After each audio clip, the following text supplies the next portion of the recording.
It said your life flashes before your eyes in your final moments, and we see our protagonist's father on his deathbed. The man asked Shuichi to look after his mother and sister, then recalls his mom giving him a snack. She mentions getting a new job, telling him to just focus on his studies before we see his little sister with a lollipop. Advising her to always listen to their mother, the scene cuts to his school, where a bully stumps on his snack.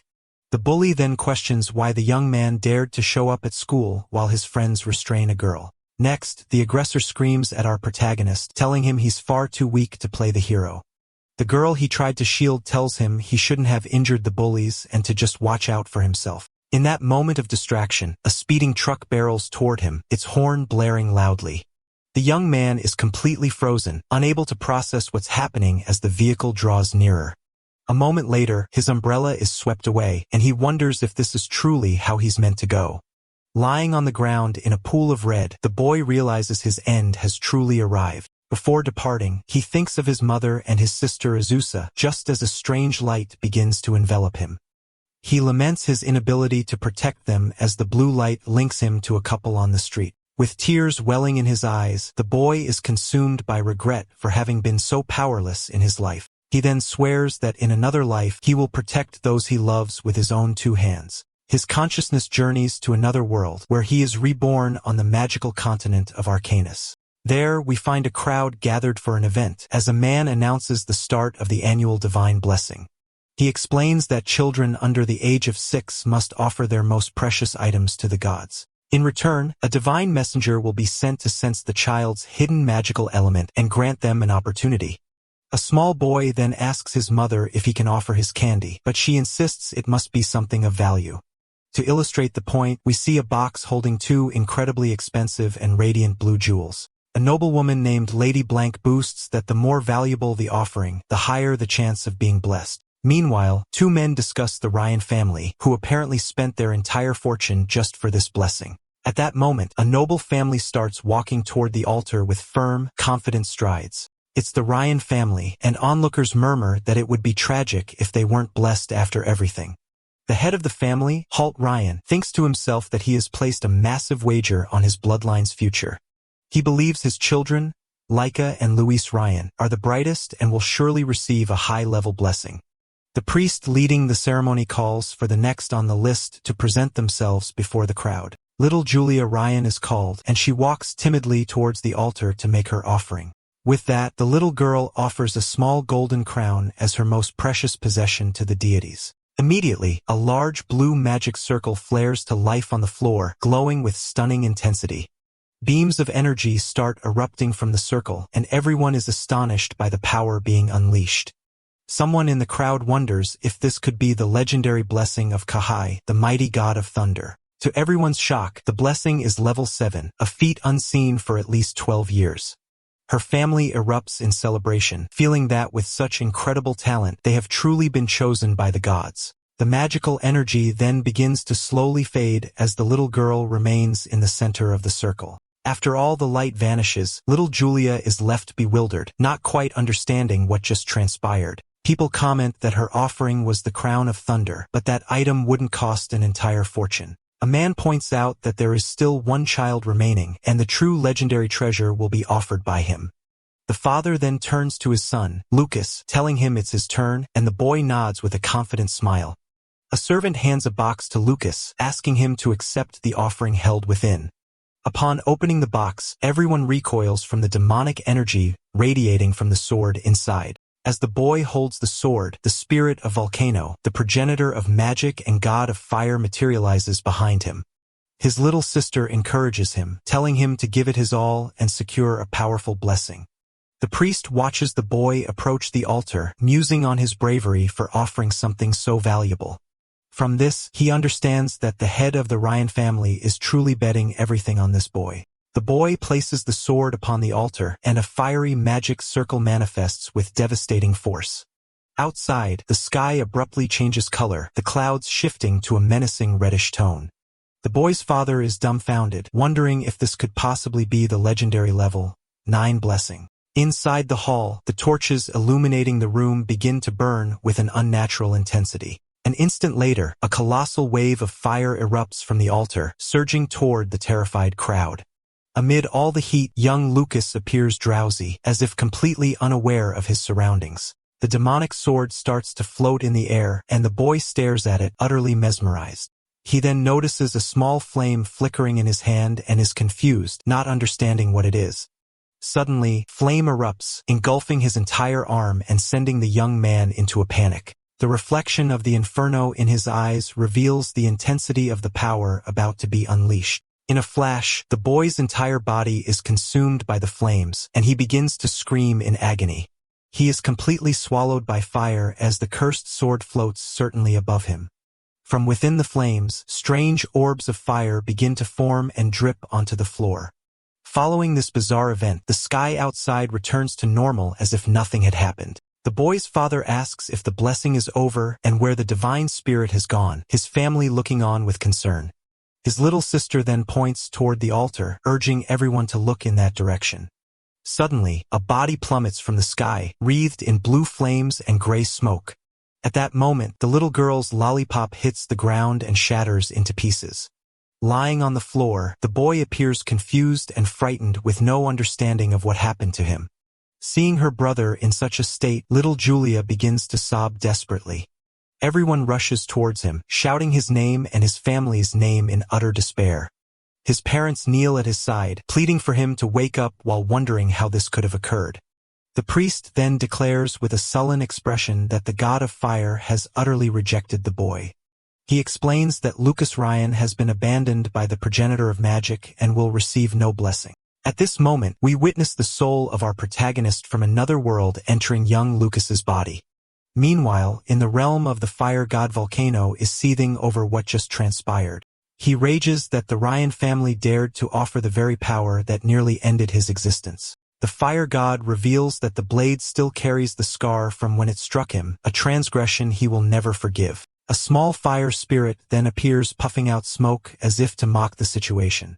His servants praise him, remarking on his mercy for only having burned the child's soul. One of the spirits notices the soul from another world and asks if he should incinerate that one as well. Volcano dismisses the idea, stating he won't waste his time on an insect from an outer world. He then turns his attention to the offering, deciding to examine it more closely. Our protagonist's soul remains trapped in a blue sphere as Volcano observes it from a distance. Within that sphere, our protagonist's soul gazes at an intensely brilliant light shining before him.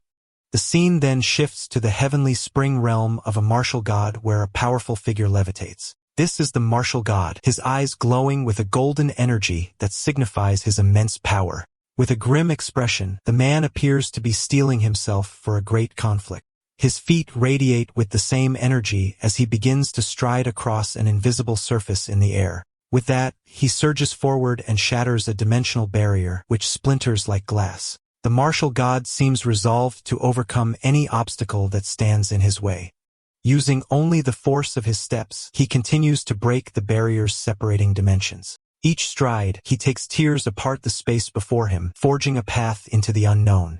Finally, he breaks through the last barrier, arriving in a place filled with stars. There, he confronts a colossal creature with multiple red eyes that governs this strange world. The martial god crosses his arms, questioning if the monster truly intends to block his path. The creature glares back with its terrifying eyes and opens a maw filled with razor-sharp teeth. Without warning, the entity lunges, launching a shadowy attack against the martial god. A blast of dark energy shoots towards him, but the man seems completely unfazed. The monster then opens its gigantic mouth, attempt to devour the martial god in a single bite. But the warrior is far too strong, holding the creature's jaws apart and preventing it from swallowing him. With a furious gaze, the god prepares a counterattack to eliminate the threat once and for all. He channels all his energy into a single punch, striking the creature with his full might. The blow is so immense that a brilliant explosion of golden light completely obliterates the monster. After vanquishing the creature, the martial god allows himself a satisfied smile at the battle's outcome. At that moment, a massive wormhole tears open in space, forming a portal of blue light. The man stands before the portal, observing the vast power that emanates from within. A confident smirk plays on his face as he seems to prepare to step through the portal. He then remarks that this source of power is nothing particularly special after all. Suddenly, a small golden light appears in the void and rapidly speeds toward him. It's a muscular fairy flying towards him while crying and shouting for her master. The martial god catches her in his palm, asking why his attendant spirit is interrupting him.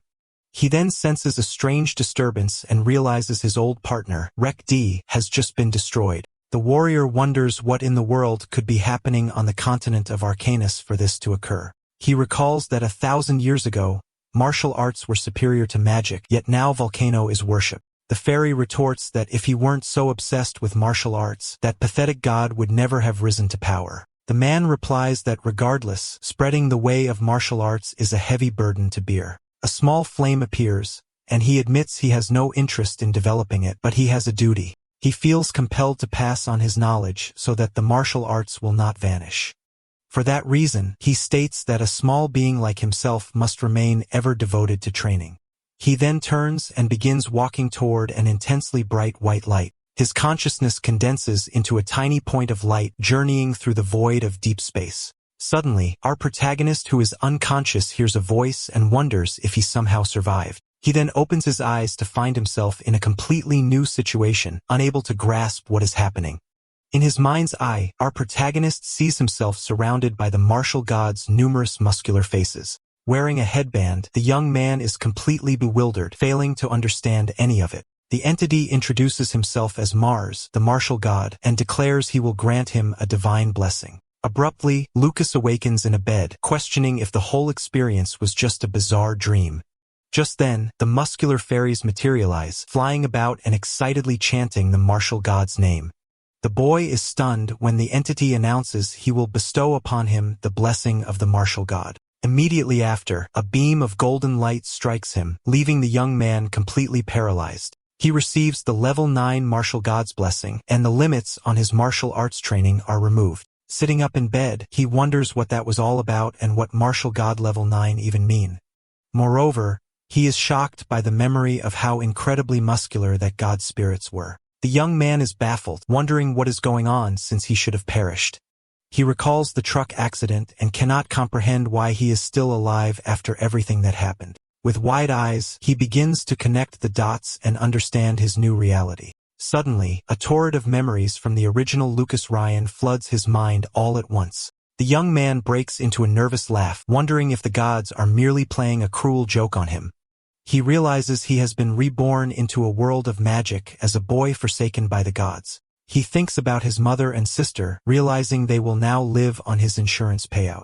Looking down at his hands, he still doesn't grasp the meaning of the martial god's blessing or martial arts. In this moment of confusion, a pink and white lollipop mysteriously rolls into his room. The boy turns toward the door, curious about who might have left the candy there for him. At the doorway, a little blonde girl calls to him, her eyes filled with tears and her expression deeply sorrowful.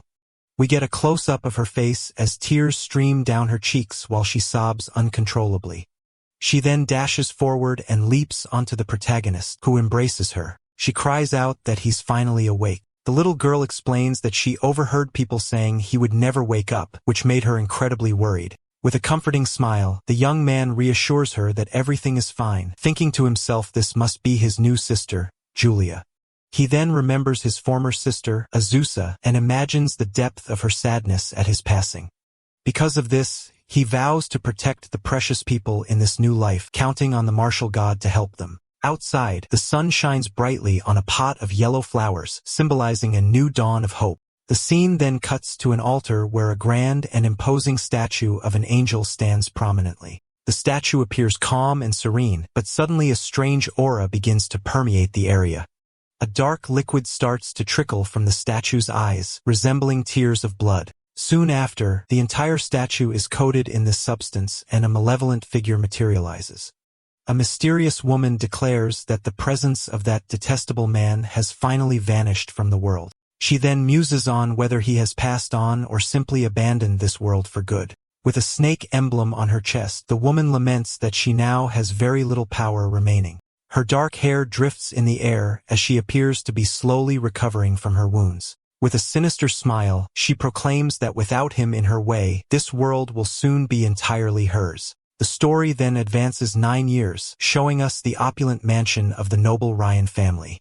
Outside, a young man whistles while dabbing sweat from his face with a white handkerchief. This is Lucas Ryan, now a young adult, who notes that the weather has finally cleared and Julia must have finished her practice. The protagonist decides to find his sister, but a thorny vine shoots out in his direction. He immediately senses the danger and braces for the surprise attack coming from his side. At that moment, the thorny weapon snares him, immobilizing him in the middle of the garden. The young man grumbles in annoyance, thinking that only one person would pull such a childish prank. A moment later, his half-brother Jeremy appears holding a staff, revealing himself as the attacker. Jeremy greets him with sarcasm as a nearby maid giggles at our hero's predicament. The blonde then warns him that this backyard is exclusively for the mages of the Ryan family. The thorns then constrict further around the young man's body, causing him significant pain. With a cruel smirk, Jeremy threatens to break a few of his ribs to teach him a lesson. But to the aggressor's astonishment, our protagonist simply lets out a bored yawn, leaving confused. The young man then points out that his sister is finishing her magic training and will be back any moment. With a serious glare, he warns him to release him if he doesn't want to be fried by her lightning. Jeremy becomes flustered, calling him a coward for hiding behind his sister and claiming he isn't afraid of lightning. In that very instant, a bolt of purple lightning descends from the sky, striking him with a powerful electric shock. The boy is left completely charred as the maid screams in terror for her master. The protagonist then glances back to see his sister Julia approaching, her magic staff in hand. Her pink staff adorned with cat ears still crackles with purple sparks, showcasing its immense power. Julia, now older, warns him that if he bullies her brother again, she will not go easy on him. With an angry expression, she pouts, making it clear she is not playing around. She then turns to the protagonist, assuring him she will remove those vines immediately. With Julia's magic, the thorny vines crumble to the ground and slowly disintegrate into dust. At that, the protagonist affectionately pats his sister's head, and she gives him an adorable smile. The young man then turns to his half-brother, asking if he has finally learned his lesson about messing with him. His face flushed with rage, Jeremy just mutters incoherently, unable to form a response. Immediately after, he and the maid flee with their tails between their legs, terrified of the girl. Our hero remarks that she went quite easy on him with that last shock, as he appears to be perfectly fine. The young woman then asks why he didn't fight back, reminding him that his strength is a secret between them. The protagonist smiles, adding that besides, she is always there to protect him from any harm. With a confident grin, he shows he is merely teasing his beloved little sister. 9 years have now passed since his reincarnation into the body of young Lucas Ryan. He recalls that on the day he awoke, his father came to visit him, leaning on a wooden cane. At that time, the young man was certain he would be disowned for failing to meet their expectations. But to his astonishment, his father embraced him, saying he was just happy that he had woken up safely. The protagonist explains that Holt Ryan is the leader of a renowned order of knights within the kingdom. Because of this, he is rarely home to see his children, but he remains a loving father to them. When Holt learned he was training in martial arts, he sent him a letter containing some information. It mentioned that the family archives held several old tomes on martial arts for him to study. With that, young Lucas ventured into the archives with a candle to seek out the books his father had mentioned. Thanks to that letter, the young man was able to set a bold and ambitious plan for his future in motion. Back in the present, someone outside the mansion is shouting, calling for young Master Lucas. Two maids complain that Lucas, despite his youth, runs off every day to some unknown location. One of them reassures the other not to worry as he'll be expelled for his lack of magic just before they feel a tremor.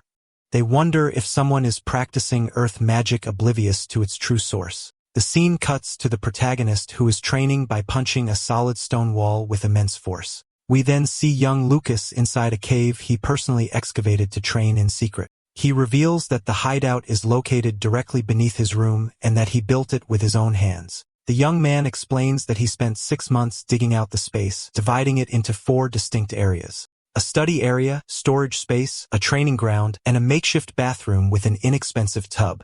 Ever since completing the training area, he has practiced in secret every day to grow stronger. After another day of grueling training, the young man prepares to soak in his medicinal bath. The purple water splashes about with spectral forms rising from it, indicating its powerful properties. He relaxes in the tub, noting that the medicinal bath is the most effective method for martial arts training. The young man recounts that 3 years have passed since he began training with the chaotic tempering technique. As a result, he is now so durable that magical attacks of level 5 or below cannot even scratch him. The protagonist states that his defense is finally solidifying, and it is now time to concentrate on his offense.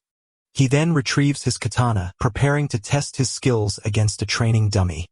With a firm grip on his blade, he focuses his intent to deliver a powerful and precise strike. In the blink of an eye, he lunges forward, attacking the dummy with lethal and astonishing speed. His eyes reflect the determination and power he has cultivated over these years of training. In addition to the sword, he is also a master of other weapons, such as the spear shown in the image. With his spear, the protagonist surges forward, delivering a mighty blow against the training dummy. The dummy is then assailed by a barrage of swift, precise attacks that completely overwhelm it. As a result, the training target is utterly destroyed, collapsing into pieces on the cavern floor.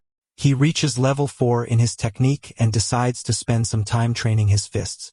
The young man reflects that while his skills have greatly improved, something continues to bother him. He knows that martial artists eventually reach a plateau, and the only way to surpass it is through enlightenment. But this so-called enlightenment is so elusive that most practitioners give up along the way. Lucas then positions himself before a stone pillar, declaring that his path will be very different. The young man takes a deep breath, concentrating all his energy to unleash a powerful strike on the pillar. With a determined gaze, he prepares to demonstrate the fruits of his arduous training. He then smashes his fist with all his might into the massive stone pillar before him. The impact is so immense that the pillar shatters into 1,000 fragments, creating a large cloud of dust. Amidst the debris, the young man observes the outcome of his power with a confident expression. His fist technique reaches level 5, demonstrating his ever-growing strength and skill. The protagonist then realizes that his levels only increase, and for him, there is no upper limit. This is due to the divine blessing he received, which allows his abilities to evolve without end. Suddenly, a clock on the wall begins to chime, signaling that it is nearly midnight. He remembers that his father, Holt, returns home tonight, and they are scheduled for a family dinner. The scene then cuts to a window of the mansion, revealing that night has already fallen. Now fully dressed, the young man walks down the corridor toward the mansion's dining hall. Upon opening the door to the hall, the protagonist finds his family assembled for the special dinner. His father, Holt, notes that it's been half a year since they last saw each other and invites him to take a seat. With a smile, the young man agrees and makes his way to his place at the grand dining table. The patriarch announces that Allen Academy is establishing a martial arts department and that he has already been enrolled. The man encourages him, acknowledging the difficulty but expressing faith in his son's potential to pass the exam. The protagonist offers his thanks while his sister, Julia, eats calmly at his side. The young man thinks that he must grow stronger to protect what's important but without attracting undue attention. Gazing at his hand, he contemplates how he will balance his power without causing problems. His sister then raises her hand, declaring that she also wants to attend Allen's Magic Academy with him. Her father says she is too young, but the girl counters that the elite class has no age restriction. The young woman then reveals she has already received an offer from the academy for the elite class and presents the letter. Intrigued, the man takes the letter to confirm if his daughter's claim is true. He praises the girl, remarking that her reputation as a prodigy has reached the renowned Allen Academy. Our protagonist's sister is beaming with joy, while Jeremy looks on with intense jealousy. The blonde wonders why Lucas is receiving special treatment and how this will affect his own standing. At that moment, a hand in a purple glove rests on his shoulder, attempting to soothe his anger and envy. The woman tells him to remain calm, and the young man is slightly startled by the unexpected touch. With a serene look, she advises him not to concern himself with our hero's situation. This is Jessica Ryan, Jeremy's mother, who adds that there's no guarantee Lucas will even pass the exam.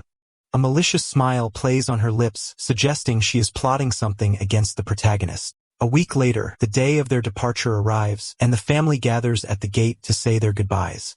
The mother of Lucas and Julia tells them to take care of themselves, promising to visit with their favorite pudding. She then gives them each a gold coin, reminding them not to forget their good luck charm.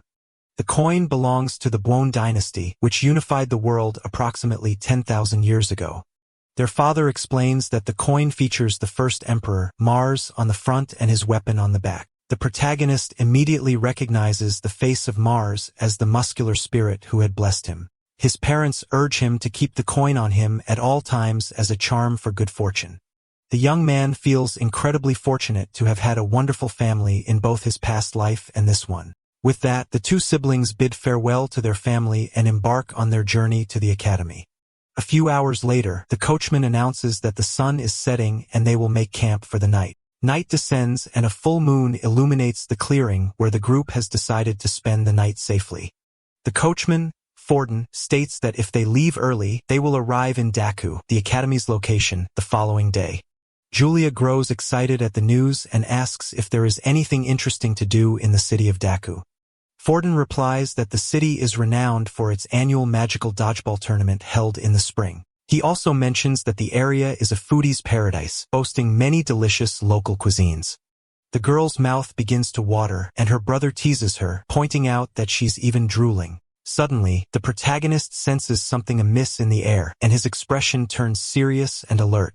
His heightened senses detect 12 horses and 13 individuals approaching at great speed. The young man then asks Forden if this area is known for having bandits. He believes his technique has sharpened his senses and is certain he isn't imagining things. The protagonist then realizes he must be cautious as they are outnumbered in the forest. With that, he warns that a mysterious group is approaching quickly and everyone needs to prepare. Forden and the others are confused, unable to hear anything beyond the ambient sounds of the forest. Despite the uncertainty, one of the guards readies for combat, drawing his sword with a firm grip. Forden then yells for his men to arm themselves and prepare for the imminent battle. The coachman is unsure of the source of the young man's information but prefers to be safe rather than sorry. At that moment, a group of bandits on horseback bursts from the woods, charging toward them at high speed. One of the guards is stunned, unable to believe the bandits actually appeared just as the young man predicted. The bandit leader celebrates finding more prey, while one of his men praises the chief for being right. Another one remarks that the little girl will fetch a good price, and the boy will be popular with certain clients. Forden confronts them, demanding to know if they have any idea of the consequences of messing with nobility. The bandit leader is unconcerned and orders his men to eliminate everyone except the two youths. As the enemies advance, one of the guards shouts that he will provide cover for Forden in the fight. A bandit with a cruel smile raises his sword, preparing to strike down the family's guards. A moment later, swords clash, the sound of steel ringing through the dark and quiet forest. One of the mounted guards manages to impale a bandit with a spear and a clean strike. Seeing his man fall, the bandit leader's expression twists into one of pure rage. Forden also demonstrates his skill, his sword becoming stained after felling several enemies. With a determined look, he turns to Julia and tells her to leave the rest to him. He then charges at the remaining bandits with all his might, displaying immense bravery in the fray.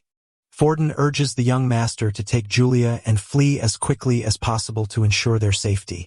Suddenly, the protagonist hears a cry of pain, and his expression instantly darkens. One of the bandits unleashes fire magic, incinerating the family guards with a powerful fireball.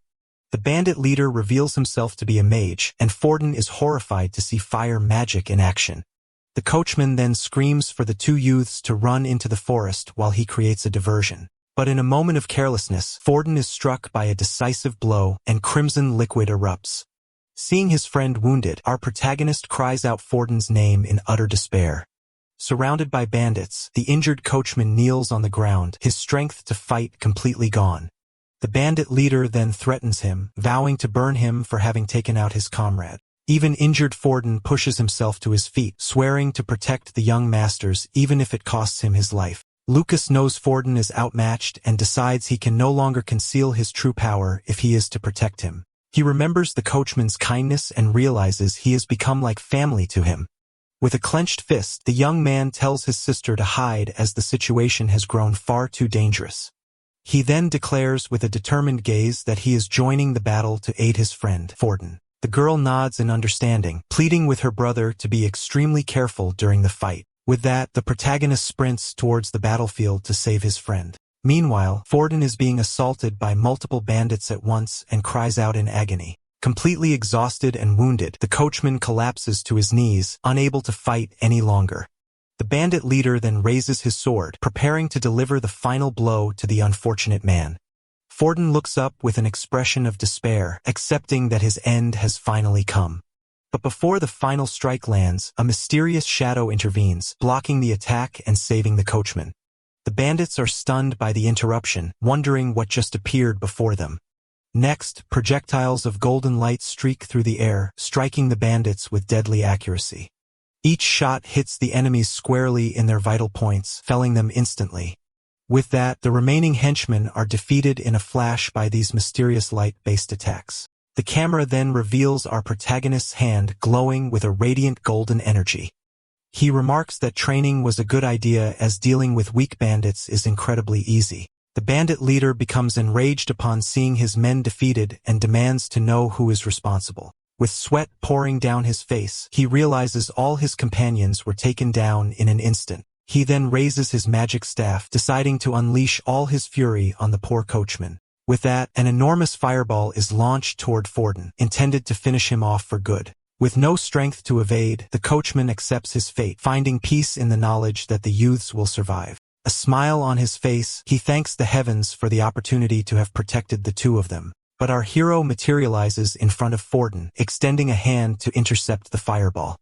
He then leaps and with a swift motion of his hand, redirects the attack far into the distance. Forden is speechless, and with tears in his eyes, he cannot believe what he has just witnessed. With a trembling voice, he calls out to the young master, unable to comprehend how he managed such a feat. The bandit leader is also perplexed, wondering how his fireball was simply nullified. Despite this, he does not give up and prepares to cast another spell against our hero. But the protagonist, his eye glowing, confidently declares that the bandit is already finished. In the blink of an eye, the protagonist rushes forward, landing a luminous punch on the bandit leader.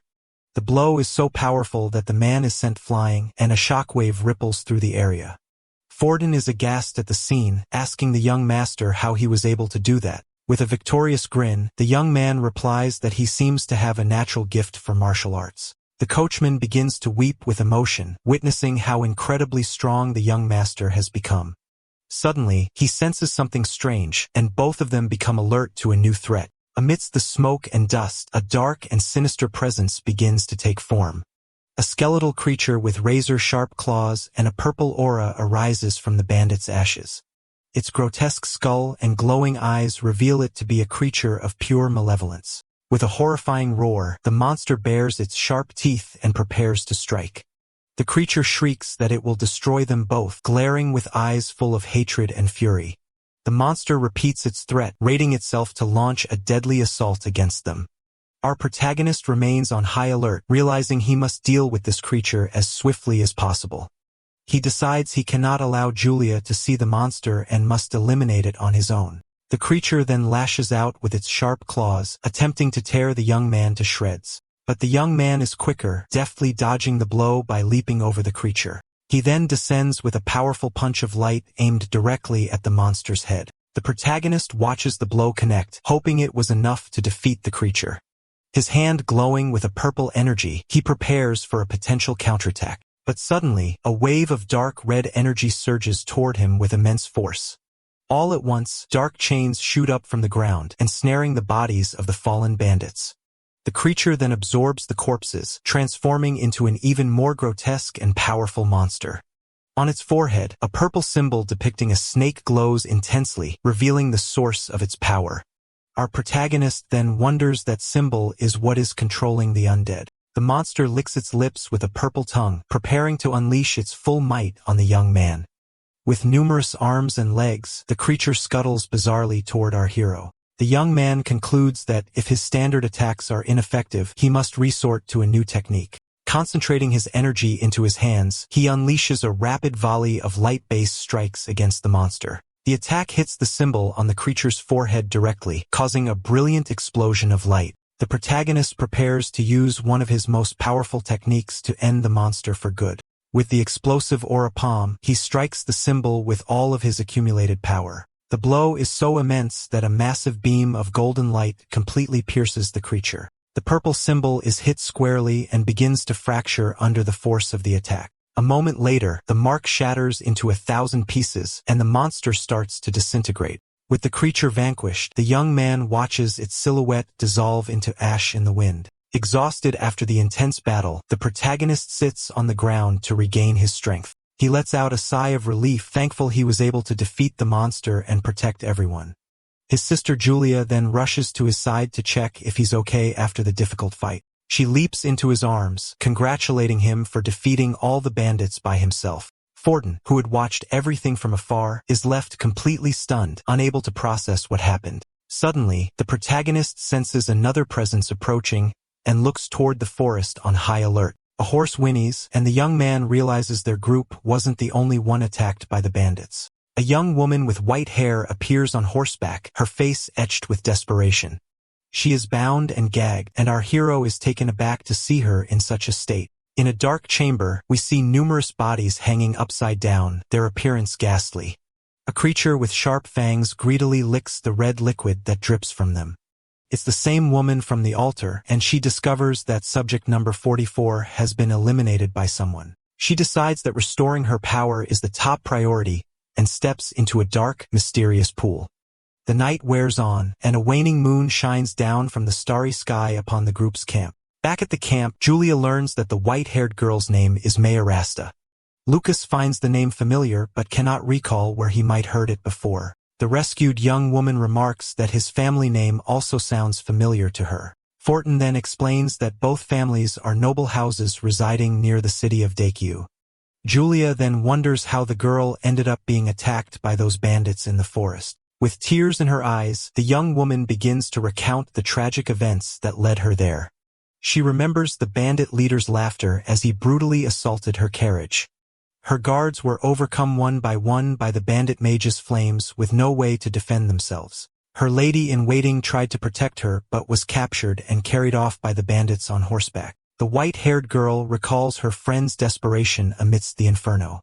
She explains that revealing her noble status was futile as the bandits were completely indifferent. She clarifies that the bandits' sole objective was to abduct children from the region's noble families. Our protagonist then comforts her, reassuring her that it's all over now as they have been dealt with. He becomes lost in thought, trying to piece together what is truly happening in the area. Fortin approaches, informing them that the two young ladies have retired to rest after the tumultuous night. The young man then asks the coachman for his thoughts on the rescued girl's story. Fortin believes they are dealing with professionals who have been targeting noble children for some time.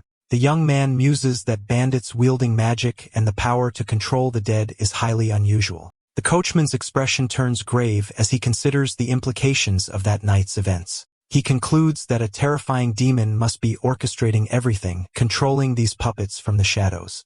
Fortin states that he will report everything to the master and that the Rasta family's cooperation will be invaluable. The protagonist then suggests they alter their plans to avoid any further trouble on their journey. The following day, the group arrives in the city of Daku, but their plan to stay is immediately cancelled. The young man explains that some bandits could still be in the city, making it safer to proceed directly to the academy. He asks his sister and their new friend to understand that this precaution is for everyone's safety. The white-haired young woman agrees with our hero's decision to avoid additional risks. With the change in plans, the protagonist's sister wears an expression of pure disappointment. With a gentle smile, he promises that on their return trip, he will treat her to anything she wants to eat. The girl's spirits lift at the promise, and the rescued young woman smiles, observing the siblings' close bond. Fortin announces their entry into the city and asks if they'd like to look out the window. The two siblings then poke their heads out of the carriage to get a view of Daku. Both siblings are captivated by the beauty and scale of the city of Daku.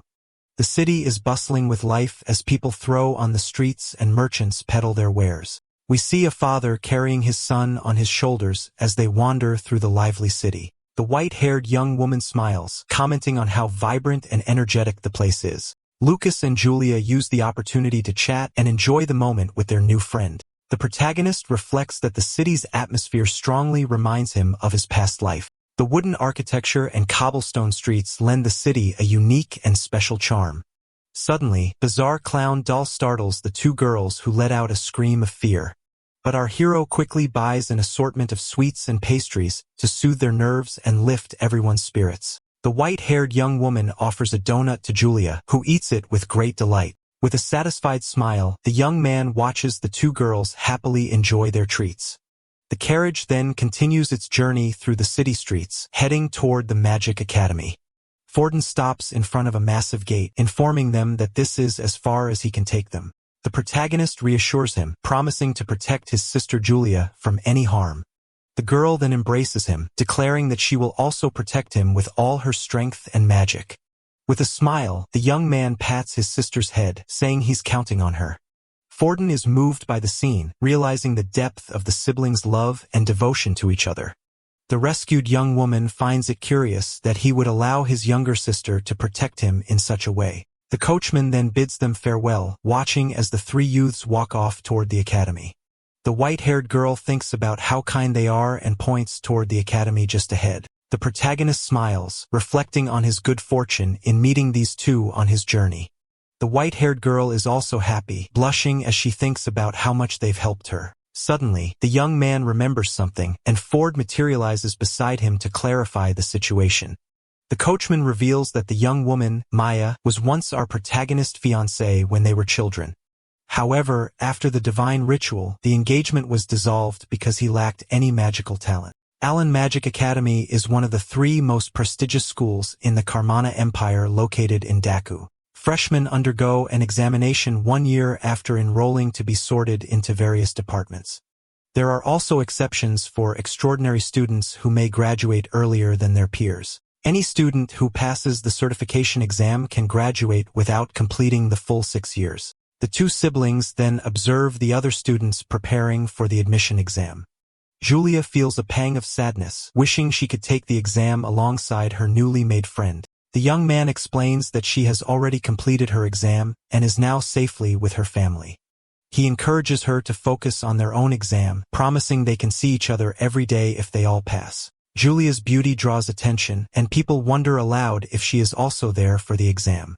They comment that she looks no older than 12 and that her brother is also quite handsome. One of the young men remarks with envy that he wishes he had such an adorable little sister. Suddenly, a woman with purple hair approaches, catching little Julia's eye. She introduces herself as Mina, the vice president of the student council at Allen Magic Academy. With a smile, the woman asks if the little girl snuck in to follow her older brother. Julia firmly denies it, proudly stating she is there to take the admission exam with him. The woman wonders if this could be the same girl who received the offer for the elite class. With a knowing smile, she realizes the young girl is indeed a prodigy and will make an excellent student. She then kneels down, asking if she is Julia from the esteemed noble Ryan family of the region. Surprised, the girl asks how she so easily knew her name and that of her family. Mina invites her to the registration area, completely overlooking our protagonist. Little Julia then speaks up, pointing out that her brother also needs to register for the admission exam. Mina's embarrassed, realizing she had completely forgotten about our hero standing right there. The young man then begins to mock mages, remarking that coming to a magic academy is utterly ridiculous. He thinks to himself that mages believe they are superior, but to him, they are nothing more than insignificant bugs. Losers like Jeremy and that bizarre monster are no match for his overwhelming power. The young man grumbles that he is only wasting his time here because of his parents' good intentions. The student council member realizes he was speaking aloud and becomes flustered by the situation. Mina apologizes for the oversight and calls him by name to confirm his identity. Lucas then realizes he has become the center of attention and tries to mask his irritation. Mina invites them to accompany her, offering to show them to the examination hall. The protagonist is pleased to notice she is one of the few who doesn't look at him with prejudice. The group soon arrives at a vast hall where a large crowd of students is already assembled for the exam. Using magic, Mina distributes emblems and instructs everyone to register with a council member. She explains that the exam number is on the emblem, which must be worn throughout the test. The exam consists of 3 parts: measuring magical potential, testing elemental compatibility, and assessing destructive power. Our protagonist inquires if the process is identical for the martial arts department. The young man mutters to himself, thinking they were too lazy to design a specialized test. With that, he cracks his knuckles, preparing to show everyone the true power of a martial artist. He resolves to demonstrate the might of martial arts and shatter their preconceived notions. An instructor announces the start of the test, directing students to place their hands on the magical orb. When it's our hero's turn, the instructor eyes him with a look of pure disdain and contempt. The man is stunned by the result, declaring it a once-in-a-millennium phenomenon. The young man's magical potential is 0, and the hall erupts in ridicule. He lets out a wary sigh, thinking he is reliving the same ordeal from his childhood. Next, a girl with purple hair places her hand on the sphere of light to measure her potential. The other students gasp as a purple light emanates from the magical sphere. The color purple signifies a potential of 7 out of 10, marking her as a first-class student. Our protagonist doesn't understand the excitement. To him, it's nothing particularly special. He then shouts to his sister, encouraging her not to hold back and to show everyone her true power. The girl grips the sphere with both hands, concentrating to unleash her energy. The sphere begins to glow with an intensely brilliant golden light, blinding everyone present. A beam of golden light shoots up to the ceiling of the hall, leaving everyone awestruck by the display of power. The other students are in disbelief, unable to accept what they are witnessing. A number 10 materializes in the light, indicating the girl possesses the absolute maximum magical potential. Everyone is mesmerized by the young girl's talent, hailing her as a prodigy among prodigies. After the test, the girl smiles, pleased with her result, and looks at her brother with pride. She bounds over to him, asking if she was incredible during the potential test. The young man praises her, saying that one day with her talent, she will become a great archmage. 2 envious students begin to mock our protagonist but are quickly shushed by a friend. The protagonist thinks to himself that everything is proceeding as planned and it isn't worth starting a fight. He realizes that as long as Julia's talent shines brightly, he can enjoy a peaceful school life. All his hard work to enhance his sister's talent is finally bearing fruit. He had used the mage's consecration ability to amplify the girl's magical potential.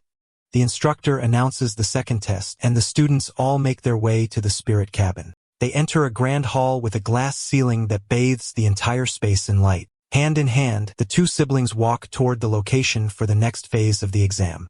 The compatibility testing area is a large hall featuring several blue pillars in its center. Numerous elemental spirits flit about the hall, showcasing a wide diversity of magical powers.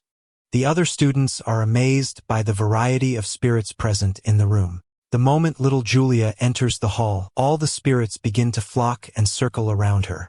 With a smile, the girl interacts with the spirits who seem to genuinely enjoy her presence. One of the students complains that he was unable to attract a single winged spirit. Our protagonist smiles, knowing his sister possesses maximum compatibility with all the elements. He thinks to himself that his special ability is safely and effectively boosting the girl's potential. The instructor announces Julia's score as 9.6, the highest among all the students. With this result, the girl finds herself surrounded by gazes of both admiration and envy. Other students praise her and ask to be her friend, but she becomes overwhelmed by the sudden attention. She then runs and clings to her brother, seeking comfort and protection in his embrace. The protagonist comforts her, asking what happened to make her so frightened all of a sudden. The girl explains that everyone's stares are making her scared, and she hides behind him. The young man explains that, as a genius, she will have to get used to receiving such attention from now on. He advises her not to worry about others and to gradually accustom herself to the spotlight. The young girl then smiles, declaring she needs to become stronger so she can protect her older brother. The protagonist realizes he needs to work on strengthening his sister's mental fortitude for the future. Meanwhile, 2 students discuss little Julia's astounding performance on the exam. One of them remarks that her brother is useless, noting his compatibility score was 0. They recall how when our hero entered the hall, all the spirits had fled from him. The spirits had appeared to feel a deep sense of disgust and repulsion in the young man's presence for some unknown reason. One of the students also mentions a strange incident that occurred after the second test. He recounts seeing one of the fire spirit's arms tear itself off, an event that nearly scared him to death. His friend dismisses it, saying the spirits are tiny and he must have been seeing things. Our protagonist overhears their conversation and becomes pensive about what they are discussing. He can't believe there was a witness to what had transpired during the second exam test. The young man remembers that the fire spirits were particularly nasty to him due to their connection with the fire god. As the test concluded, he was about to leave. He had offered a small warning to the spirits. The protagonist recalls one of the fire spirits angrily spitting fire directly at him. He thinks to himself how childish it is to hold a grudge over something that happened so long ago. The young man then picks up a small pebble from the ground, clenching it firmly in his hand. With a swift motion, he flicks the stone at the spirit, hitting it squarely and knocking it down. The young man declares that a mere servant of the fire god has no right to act superior to him. Taking his sister's hand, he invites her to join him for the final test of the admission exam. The girl says everything will be fine as long as he doesn't use his full strength in the test. With a reassuring smile, he tells her he plans to let her protect him. As always, the site for the destructive power test is a large arena dotted with numerous metal dummies. The dummies are crafted from a special, gleaming metal designed to withstand the students' attacks. The two siblings then walk toward the arena for the final stage of the admission exam. A group of envious students complains that the genius girl has stolen the top spot from them. One of them shouts that there's no way a child could possibly break one of the metal dummies. They explain that the dummies are forged from a special metal and reinforced with a defense enchantment. The protagonist studies the dummies, noting they appear quite durable and difficult to break. He thinks this is a perfect opportunity to test his level 6 abilities on the targets. The young man is excited by the chance to use such expensive high-quality equipment. Suddenly, a student shoves him aside, attempting to cut in line for the exam. A girl with short hair then yells at the student, ordering him back to the end of the line. She points to another girl stating that the rule is clear, the talentless must go to the back. Her eyes glow with an intense red light showcasing the power she holds within. The other girl is intimidated by her gaze and the menacing aura she exudes. With her heart glowing, the dark-haired young woman prepares to demonstrate her strength. She positions herself before our protagonist and his sister with a serious, challenging expression. With a disdainful sigh, she glares at the girl who had tried to cut the admission exam line. Julia and her brother watch the scene unfold, unsure of what to expect from this mysterious girl. The dark-haired young woman asks if she is Julia, the girl who scored a 9.6 on the test. Her eyes blaze with a frightening intensity as she stares down little Julia with contempt. Frightened, the little girl hides behind her brother, calling his name in a trembling, scared voice. She tells the protagonist that the girl in front of them is extremely scary and intimidating. The young man then turns to the dark-haired girl, asking who she is and what she wants with them. She introduces herself as Ava Miranda, granddaughter of the powerful and influential Duke Miranda. The protagonist recognizes the Miranda family crest, marking them as one of the Empire's 3 great families. Our hero's mother, Catherine, also hailed from the Miranda family, a lineage of legendary mages. This means the young Ava is the daughter of his mother's younger brother, making them cousins. The girl is confused, wondering what he is talking about as she has never heard of him. The young man then clarifies that they are cousins and asks her not to glare at him in such a manner. Ava becomes furious, having never been told of a cousin, and calls him a rude and arrogant person. She swears she will humiliate him in front of everyone, her eyes flaring with a malicious power. The young woman then prepares to strike our protagonist with a powerful and destructive spell. Ava casts a mind control spell commanding the young man to strip off his clothes for public humiliation. But the protagonist simply offers a mocking smirk as the spell has absolutely no effect on him. The dark-haired girl is in utter shock seeing that her magic failed to work as intended. The young man then taunts her, questioning the quality of the upbringing provided by the noble Miranda family. Ava cannot comprehend how her signature spell failed to control the dark-haired young man. The protagonist provokes her further, stating that her weak magic is useless against a martial artist. At that moment, the instructor calls our hero's name for the next test of the exam. Before leaving, he points to his sister, warning her not to show off too much during her test. Ava then turns her attention to Julia, vowing to steal the top spot from her in the power test. A magical screen displays the student rankings with Julia firmly in first place. The young man notes that his cousin is in second place and has effectively declared war on his sister. He thinks that, for the sake of a peaceful school life, he cannot allow her to take first place from Julia. With that, he offers a piece of candy to his sister to ensure she performs well on the upcoming test. The girl eats the candy only to make a face of disgust at its bitter and unpleasant taste. The young man gives her a firm pat on the back to help her swallow the pill he gave her. The young girl complains that he deceived her as that was no candy but some kind of medicine. He apologizes, explaining that it's a special magic potion crafted from very rare ingredients.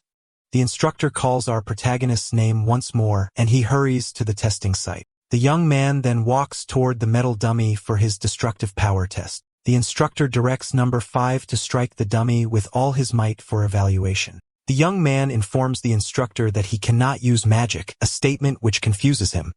He then asks if he can simply strike the dummy to complete the power test. With a confident smile, he prepares to demonstrate the power of his martial arts. The other students begin to jeer, saying he will end up breaking his hand on the test. Julia becomes furious upon hearing the malicious comments about her brother and prepares to intervene. She thinks that if her brother hadn't told her to behave, she would have already taught them a lesson. Iwa asks if her brother truly cannot use magic, intrigued by the situation. She recalls her mental magic having no effect on him and finds it difficult to believe. The protagonist's sister proudly defends her brother, declaring him an incredible person. But the dark-haired young woman is skeptical, suspecting she is being deceived by her older brother. Suddenly, a massive crash goes through the arena, and everyone turns to the screen in shock. Our protagonist's cousin is stunned by what transpired during the young man's test. One of the students asked what just happened, but no one can make sense of the scene. The young man had asked if he could deliver just a single blow, and the instructor had agreed. The man had said he didn't care about the method of attack as long as he performed it. With a determined gaze, our hero prepares to reveal his true power to everyone. He explains that his abilities grow exponentially every 3 levels of power. With his power now at level 6, he readies himself to use one of his strongest techniques. The young man stumps his foot hard on the ground, concentrating all his energy for a devastating attack. His eyes glowing, he rushes at blinding speed toward the metal dummy. With a punch red in golden flames, he squarely strikes the metal dummy before him. The dummy beeps a red circle indicating the blow was successfully registered. The impact is so immense that the dummy is sent flying, crashing into the arena wall. A large cloud of dust billows up, and the entire arena trembles from the force of the attack. As the dust settles, the metal dummy is revealed to be completely destroyed, a gaping hole in its chest. Our protagonist then turns to face the crowd with an expression of pure confidence. I was shocked, realizing his attack was as swift as high-level wind magic. She also notes that the dummy had glowed gold, a sign of devastating attack power. The dark-haired young woman realizes she is the only one who grasped the young man's true strength. The instructor congratulates him, noting it's the first time in a decade a dummy has been broken. The young man smiles and offers his thanks as his sister celebrates his success in the power test. With a victorious smile, the girl flashes her brother a peace sign, celebrating his triumph. The protagonist thinks he managed to avoid a 0 and conceal his true strength thanks to those who underestimated him. As time passed, the students ceased to pay attention to the young man's destructive power. Everyone was far more captivated by the rare and astonishing talent of the small yet powerful Julia. The girl then begin to gather a massive amount of magical energy around herself. Purple lightning arcs from her hands and her staff glows with a frightening intensity. A purple magic circle forms on the ground as she prepares to unleash her most powerful attack. Her hair whipping around her, she shouts the spell's name and unleashes a barrage of red lightning. The red bolts rain down from the sky with devastating force, striking the metal dummy.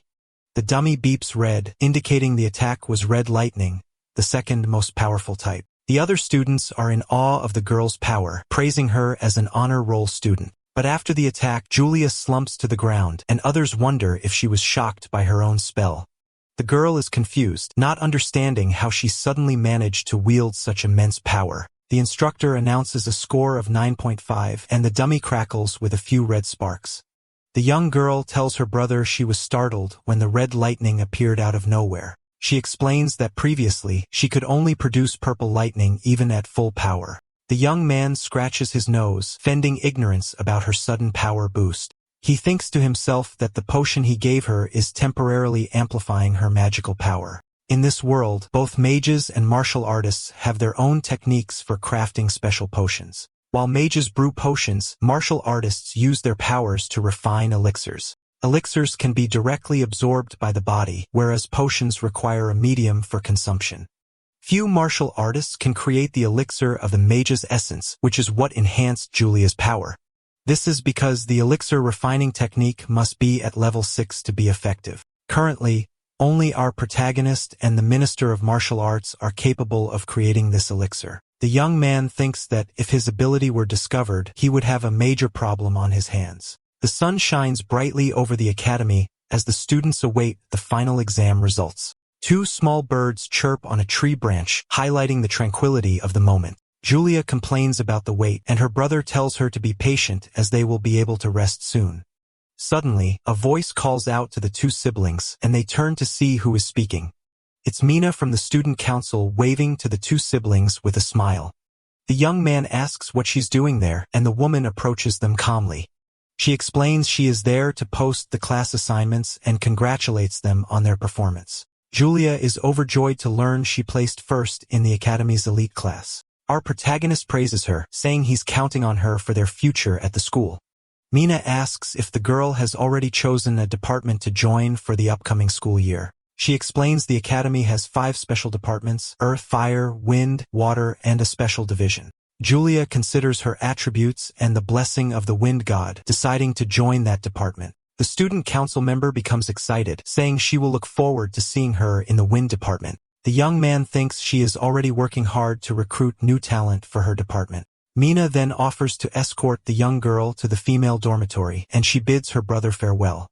Our hero says goodbye to her and decides to head his own department of martial arts. The other students remark that Julia, as expected, took first place. The magic screen displays the final results, making all the other freshmen seem like mere background characters. Ava is furious at her loss and vows that one day she will be first in the class no matter what. Our protagonist is unsurprised by the low priority given to his martial arts department. He arrives at the dormitory to find a decrepit building that looks like it's falling apart. With a smile, he thinks that at least the place will be quiet, allowing him the peaceful school life he desires. Suddenly, a young man with white hair appears, greeting him with an enthusiastic smile. He introduces himself as Kai Toroi, expressing his happiness at meeting his new department mate. Kai compliments his strength in the test, but Lucas, while filling out a form, dismisses it as mere luck. A dormitory staff member then hands him a room key, informing him it's on the building's 2nd floor. The white-haired young man is thrilled they will be sharing a room, and our hero agrees. With that, the two walk down a filthy, neglected hallway in search of room 205. Upon reaching the door, they realize someone else is inside and open it to investigate. They find 2 other young men in the room, which surprises the protagonist's new companion. One introduces himself as Collins and the other is Sharp, stating they will be their new roommates. The white-haired young man is in complete shock at the situation and begins to break out in a cold sweat. The camera then reveals the room's deplorable condition, with old furniture and heavily molded walls. Kai is disgusted by the filth, demanding to know what kind of infernal, grimy room this is. With revulsion, he covers his face, declaring the room is worse than a pigsty. Suddenly, is startled by a spider and asks if Lucas seriously intends to stay in such a dirty place. The other roommates assume he is a rich, spoiled boy with a fear of germs. At that, Kai pulls a gleaming gold coin from his pocket, holding it firmly in his hand. The other 2 young men eye the coin with expressions of pure greed and determination. Kai offers the coin to whoever cleans the room, and Lucas is shocked to see him casually toss away a month's salary. While the others clean, the protagonist reflects that he was never warned he would be living in a garbage dump. His roommate tries to cheer him up, insisting things will get better, but our hero remains highly skeptical. The white-haired young man continues his complaints, comparing the room to a prison cell. Lucas warns him to be careful as the student council might take action if they overhear his complaints. After a great deal of work, the dormitory building finally appears somewhat more respectable from the outside. The room is now sparkling clean, leaving the 2 young men very pleased with the result. With a smile, Kai hands over the reward, declaring that as a roommate, he will protect them all. The other 2 are amazed by the reward, and our protagonist also holds his coin. The young man thinks that while his roommate may be arrogant, his generosity makes it hard to dislike him. Just then, the dormitory staff member knocks on the door, announcing he is there to deliver their academy uniforms. He informs them that the entrance ceremony is about to begin and they need to change. Kai is appalled by the tattered uniform, complaining that he will look like a beggar if he wears it. Lucas then mentions the school has a request system for improving student treatment. He adds that they might even be able to request a new undamaged uniform. Hearing this, Kai excitedly leaps out the window head to the hall, and the protagonist finds him incredibly naive. The scene then cuts to the Academy's main hall, which features a large statue of a witch at the front. Now in his uniform, our hero walks with confidence toward the ceremony hall. His determined expression shows he is ready for whatever the Academy throws at him.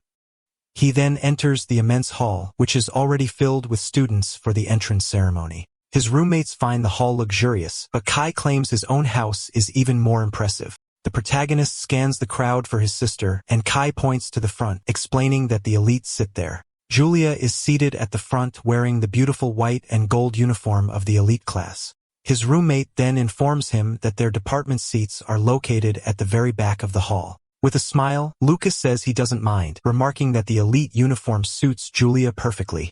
The other students from their department complain about the distant seats, feeling discriminated against. A girl seated next to the protagonist also seems deceased with the situation, observing everything in silence.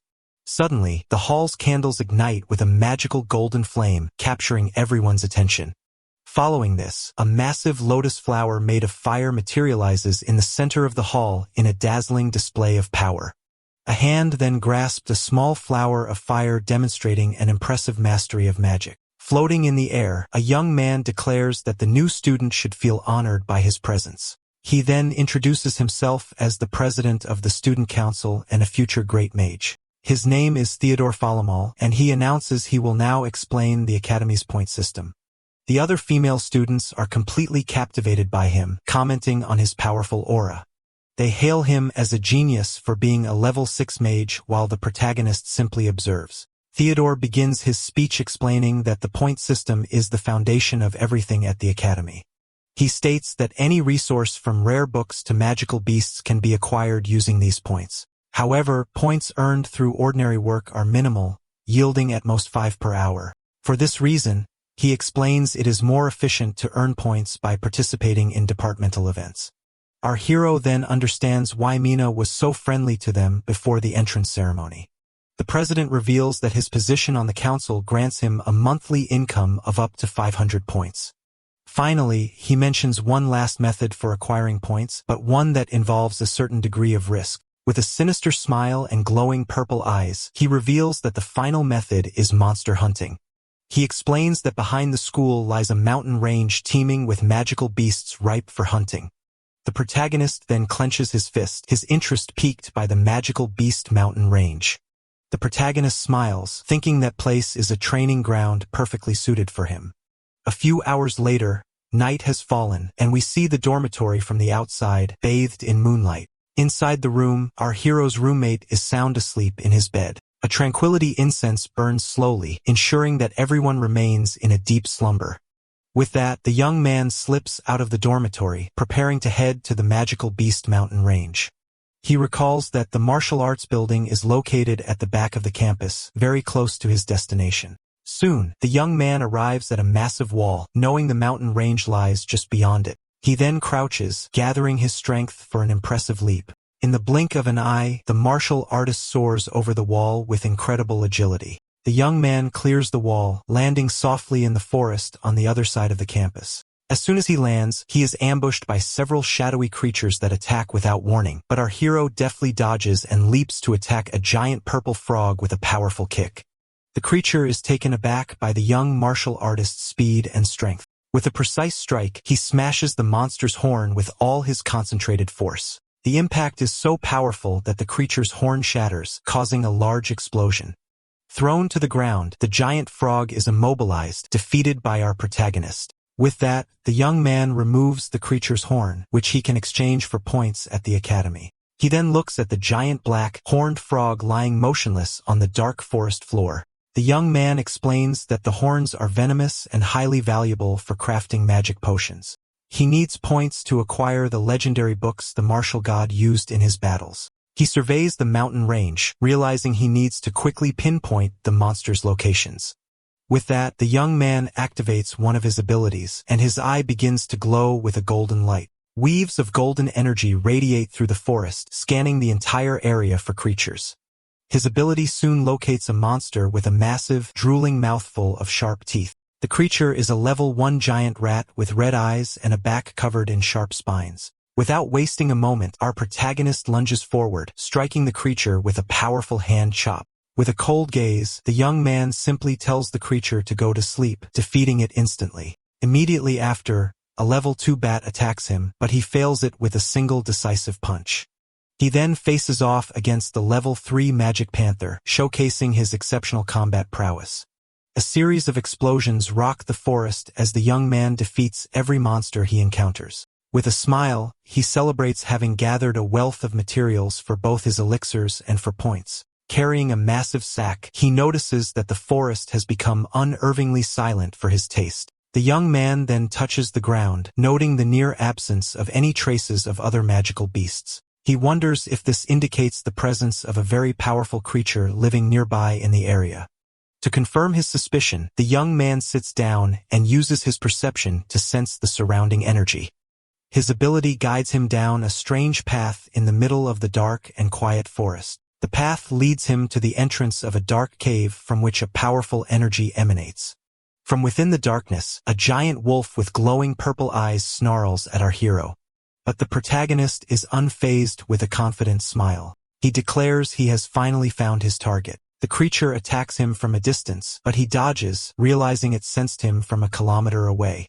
From the cave's entrance, a bluish smoke begins to seep out, signaling the creature's presence. A giant wolf with white fur and red paws emerges from the cave, confronting our protagonist. It is a level 6 fire and ice wolf, and it snarls at the young man with its glowing purple eyes. The young man now understands why the creature is so territorial and smiles, preparing for the fight. Fearlessly, our hero advances toward the giant wolf to begin the battle at once. With an excited grin, he invites the creature to dance and raids for the first strike. He then lands a powerful punch on the wolf's paw, but the creature seems to feel nothing at all. The wolf counterattacks with a blast of ice from its mouth aimed directly at our protagonist, but the young man forms an ice shield with his hand, successfully protecting himself from the creature's attack. The creature is astonished to see its own ability turned against it by the young man. Seizing the opportunity, the young man lands an ice-infused punch on the giant wolf's eye. He then uses his other hand to pummel the creature's head with a series of icy blows. The wolf then strikes with its tail, but our hero manages to block the attack with his arms. The young man laments not having trained harder, as he could have torn off the creature's leg with that blow. He then challenges the wolf to get up, asking if it has already grown tired of the battle. Wounded, the giant wolf rises to its feet, preparing to use its other element in the fight. It then opens its mouth and unleashes a powerful fireball toward our protagonist. The young man dodges the attack, and the fireball slams into the cave entrance, causing an explosion. Next, the creature launches a continuous stream of fire at the young martial artist. The fiery assault illuminates the entire forest, forcing our protagonist to dodge swiftly. The wolf becomes completely wreathed in flames, preparing for a devastating attack. With a howl, the creature unleashes the full force of its firepower upon our protagonist. But the young man manages to close the distance and grapple with the wolf, enduring the searing flames. The creature is surprised by the young man's courage, unable to understand how he can withstand the intense heat. His fist glowing with golden energy, the martial artist prepares a counterattack. He then lands a mighty punch on the wolf's chin with all his concentrated force. The blow is so powerful that the creature's jaw is damaged by the sheer impact. Following up, the protagonist launches a blast of golden energy to conclude the battle. The wolf is hit squarely and sent flying into the cave wall by the force of the attack. Lying on the ground, the young man is impressed by the creature's mastery over both fire and ice. The creature appears defeated, whimpering in pain on the ground with no strength left to stand. In its eye, a yin-yang symbol materializes, reflecting its dual nature of fire and ice. His eyes glowing, the young man remarks that this is an incredibly rare magical beast. He then seizes the wolf by the neck, demonstrating that he is now in complete control of the situation. The creature seems to submit, yet still exhales a faint aura of fire and ice from its mouth. Our protagonist then reveals that he, too, can control the two opposing elements. With that, they both unleash a simultaneous blast of fire and ice at each other. The clash of elements creates a massive cloud of steam, and the young man wonders what is happening. From the midst of the smoke, a blade of golden energy shoots toward the giant wolf. The creature manages to evade the attack, scrambling up the cave wall to escape the blow. Wounded, the giant wolf flees desperately through the cave, trying to escape the battle. But the protagonist gives chase, declaring that he will not allow it to escape under any circumstances. He then reaches out to grab the wolf's tail, preventing its flight. With that, the young man catches the creature and slams it forcefully against the cave wall. The wolf hits the ground with a heavy thud, and our hero prepares for his next move. The young man thinks that fighting a giant magical beast is highly entertaining, and it is surely worth a lot of points. Suddenly, he notices the creature has risen again and prepares for another confrontation.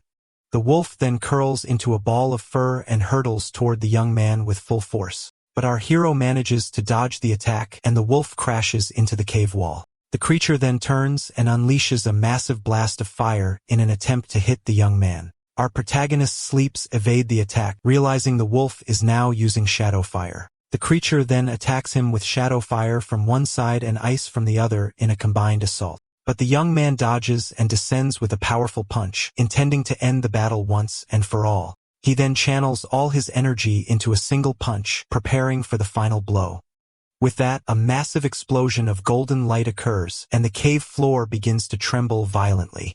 The creature then bites down hard, and the young man wonders if this is truly his end. He decides he has no choice but to use his last resort to survive. Suddenly, the wolf attacks with its giant red paws, attempting to crush him in one fell swoop. Our protagonist's expression turns serious as he prepares to unleash one of his most powerful techniques.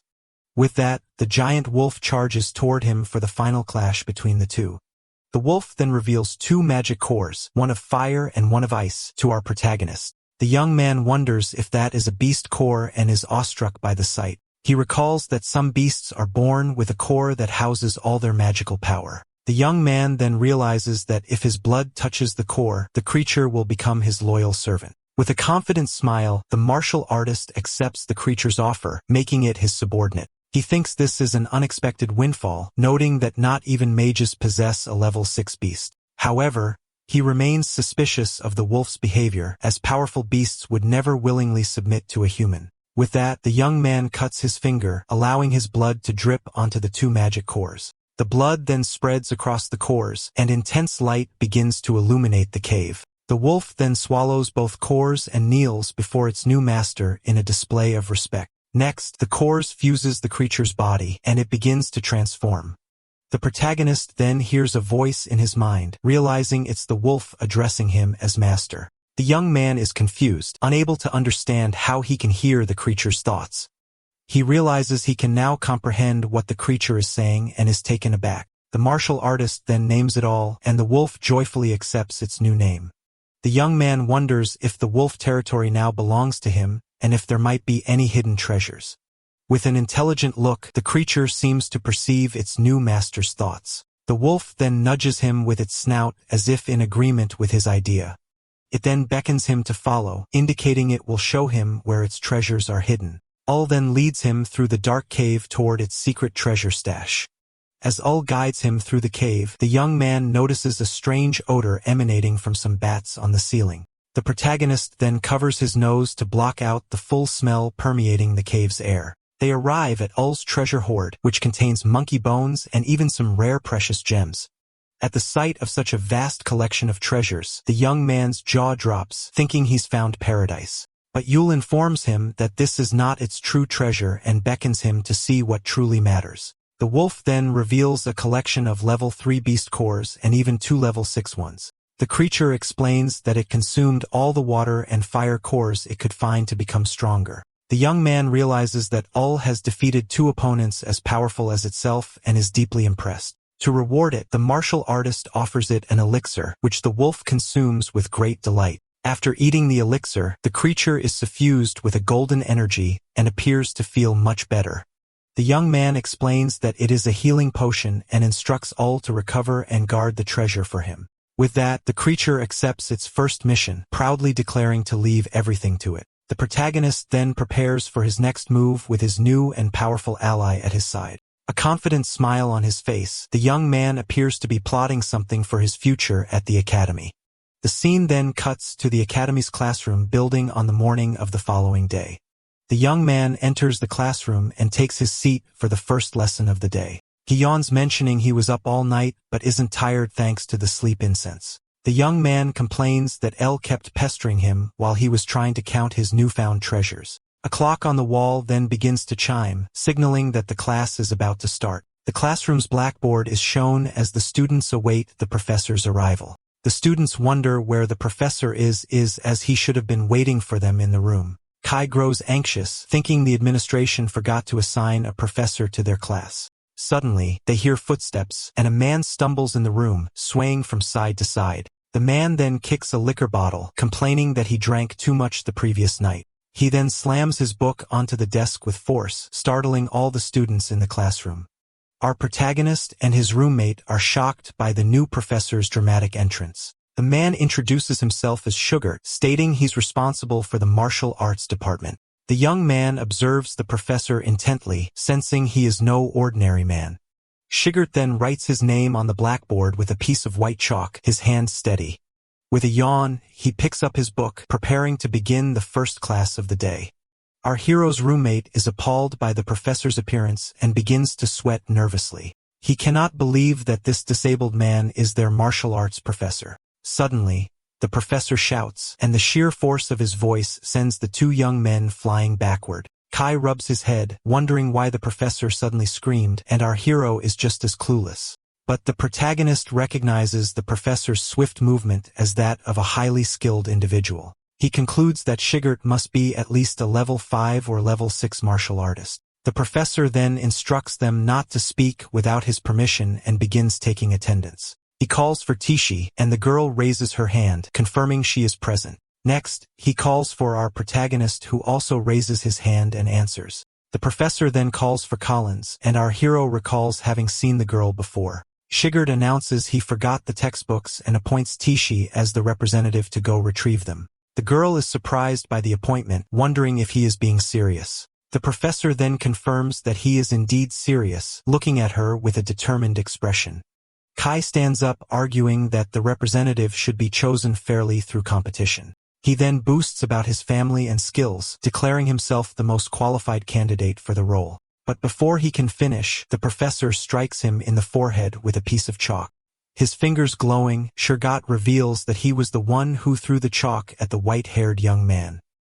He then reminds him not to speak without permission and forcefully snaps the chalk in his hand. The professor sends Tishi to fetch the books and instructs everyone else to study independently. The girl is pleased with the opportunity, thinking she must seize this chance to change her destiny. Kai complains about the pain, calling the professor a jerk while our protagonist observes him. Our hero suspects the professor has suffered a severe injury based on the way he moves. Shurgar glares back at him, and the protagonist wonders just how strong he was before his injury. The young man then states that he didn't complain about anything, and Kai calls him a coward for not speaking up. The scene cuts to a few hours later in front of the Magic Academy's dining hall. The two friends walk together, with Kai complaining that they only had self-study because of their professor. Suddenly, protagonist's sister appears, calling out to him with an excited smile. The young man then affectionately pats his sister's head, asking how her first class went. She tells him her teacher, Linda, is incredibly nice and even encouraged her to become class representative. The girl then asks if her brother was chosen as the representative for his department. With a smile, our protagonist informs his sister that he was not the one chosen this time. The young man then invites everyone to lunch, and Julia gets very excited at the prospect of eating. At the academy, meals are purchased with points, and the exchange rate varies for each department. The dining hall table is laden with delicious food, including cakes and other sweets for everyone. Julia eats happily, offering some of her food to her brother, who smiles beside her. Meanwhile, Kai wears an expression of pure shock and despair, unable to believe what he is seeing. He cries, complaining that the elite class received 100 points for a single coin, while they only received 10. A staff member then yells at a student, telling him to leave if he has a problem with the rules. The woman states that students without talent must work hard, and Kai feels as though his rights have been stripped away. With a smile, Julia offers some of her food to Kai, trying to cheer him up. The young man weeps with emotion, telling her she is very kind, while Lucas finds him a bit overly dramatic. As the group eats, someone approaches from behind them with slow, silent footsteps. It's Maya, the white-haired girl they rescued, and she greets them with a smile. Julia invites her to eat, but she politely declines, saying she has already eaten, and offers them cookies as a thank you. The little girl is delighted by the cookies and thanks her new friend for the delicious gift. Our hero tries one of the cookies and compliments Maya, telling her she is an excellent baker. The white-haired girl becomes shy and blushes at the compliment from our protagonist. Kai then approaches, asking the young man for a cookie, which he shares with his new friend. He introduces himself, and the protagonist thinks he cannot let Kai discover she is his ex-fiancée. With that, the young woman bids them farewell and leaves as Julia watches her go with a smile. The protagonist yawns, thinking the dining hall is a terrible place for running into acquaintances. Just then, Mina from the student council approaches, asking if they are enjoying their food. She then leans in and whispers the young man's name, sounding a bit awkward and shy. Suddenly, Theodore, the council president, floats by using fire magic, impressing everyone. The young man claps sarcastically, and our hero thinks he is a massive show-off for using magic indoors. Alone, Theodore drinks a potion, complaining that he nearly lost control of his level 6 magic. The protagonist eats a sweet, remembering he had overheard the president muttering after the ceremony. At that moment, Professor Sugar walks past their table, accidentally knocking over a bottle. Lucas notices the movement and pays close attention to what the man is doing in the dining hall. The master then exits the dining hall still drinking, and the young man wonders where he is headed. With tears in his eyes, the professor continues to drink from his bottle, his expression one of deep sorrow. He then staggers toward a very tall and imposing clock tower. Stumbling, the man fumbles with a door, appearing to have great difficulty opening it. Two men observe him, and one asks if Shaggard is the last to arrive at the meeting yet again. The other remarks that you can't blame him after what happened, and his companion laments the situation. Inside the meeting room, the professor stretches and yawns, looking utterly exhausted. A blonde woman glares at him with a serious, disapproving expression regarding his behavior. She then closes her eyes, appearing to sigh with exasperation at her colleague's attitude. An older man announces that everyone has arrived and the meeting can finally commence. He then reveals that the day's agenda is the Academy's Magical Beast Taming Tournament. The director explains that the ability to tame multiple beasts is crucial for survival in the Empire. Thus, the tournament is an annual tradition, and over 2,000 level 1 beasts have been prepared. A man in a green suit then suggests that the martial arts students be excluded from the tournament. Shigard slams his hand on the table, infuriated by the other professor's prejudiced suggestion.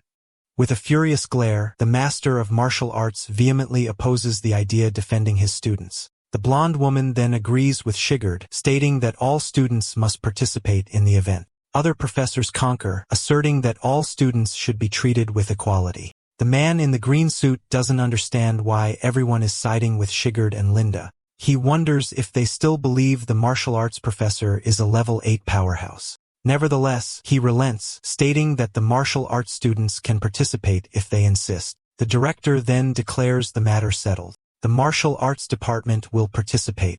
After the meeting, the man in the green suit exits the room, followed by other professors. One of them asks Linda if she is certain about her decision to support Master Sugar. They acknowledge that martial arts require combat, but feel the tournament is too demanding for them. With a confident smile, the blonde woman appears to have a plan in mind for the students. She then recalls something someone told her long ago and gazes out the window.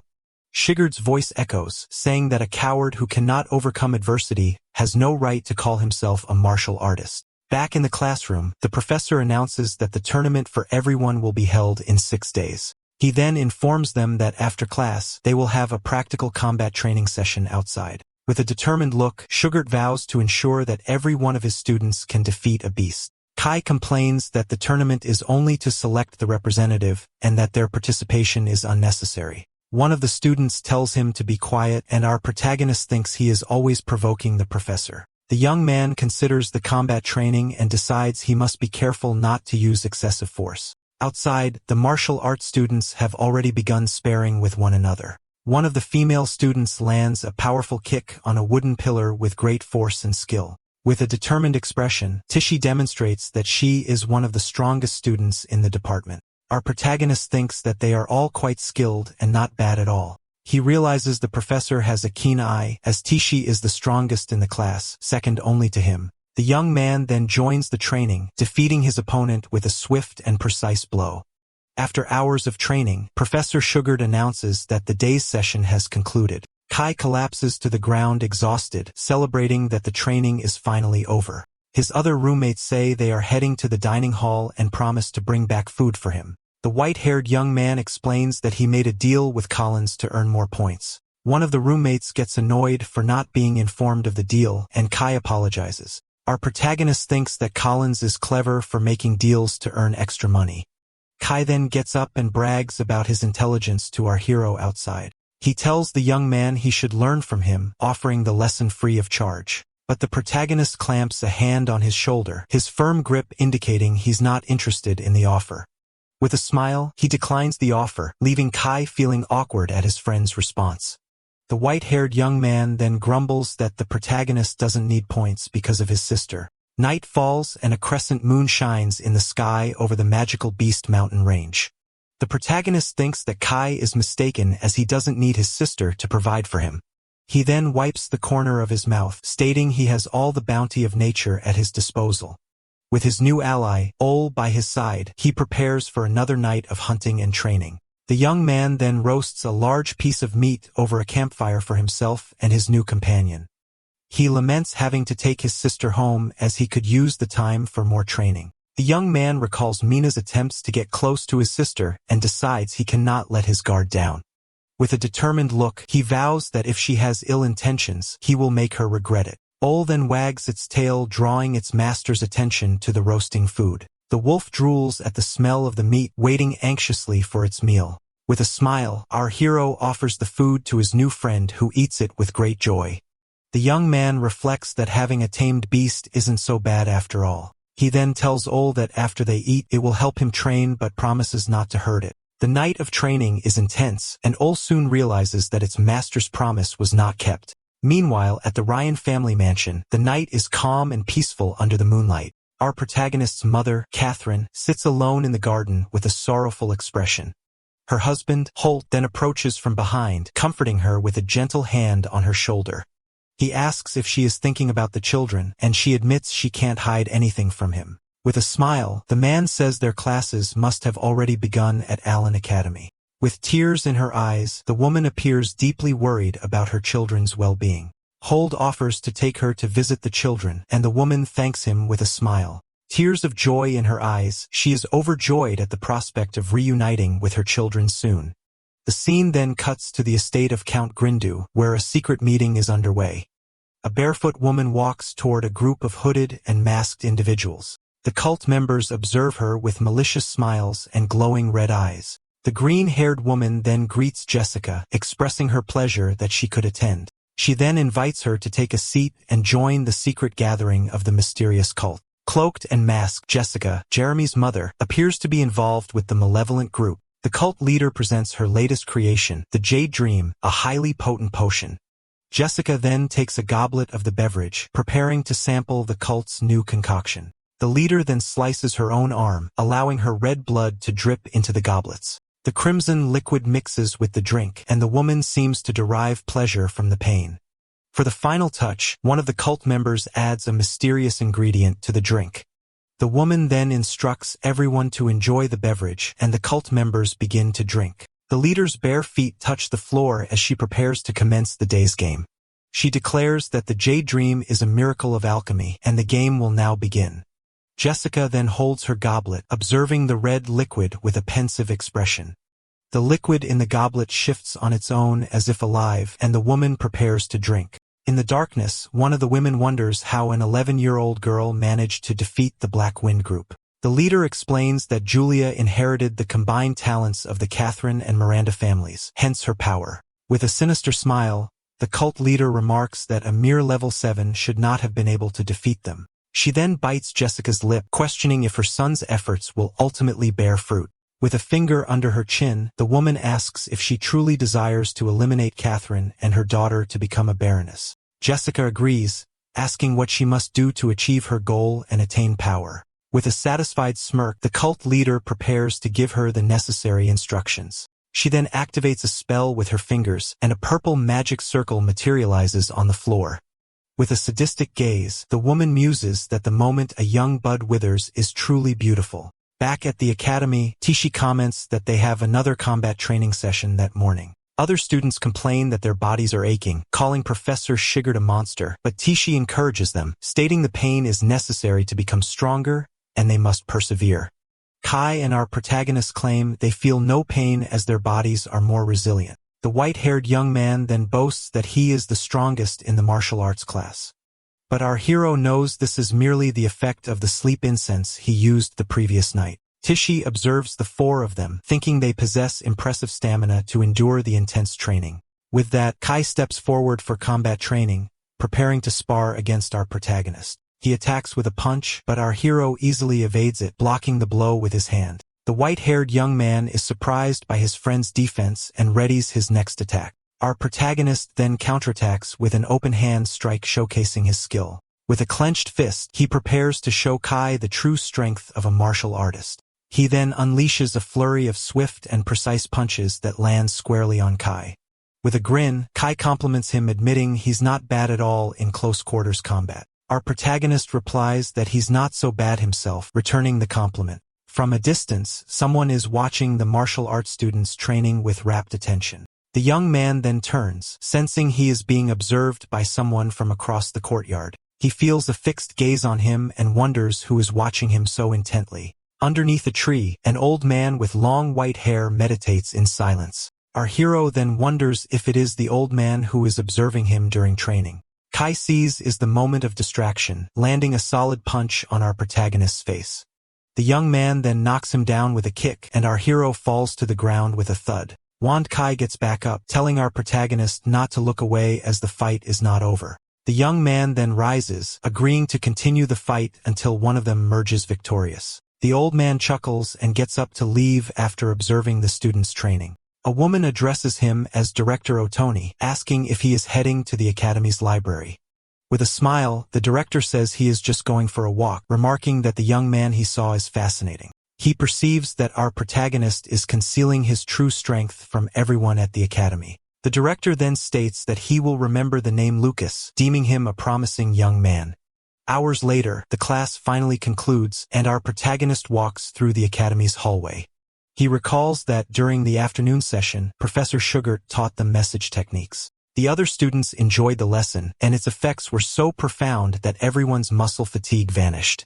With that, the young man prepares to head to a secret training ground to continue his journey. Our protagonist decides to purchase the materials he needs for his training ground. He heads to the Academy's magic materials shop, which sells rare and exclusive items. The young man is impressed by the shop size, comparing it to a shopping mall. In the shop, everything is paid for with points, and a high-quality training dummy costs 30 points. The young man thinks the selection is excellent, but the prices are exorbitant, and he will spend a great deal. He is unwilling to depend on his sister, as he would feel guilty if she lost her snack money. Therefore, he decides to buy only the magic potion and exchange his materials for points later. At the counter, a clerk is asleep, and our hero tries to get her attention. The woman awakens with an irritated expression, preparing to assist the new customer.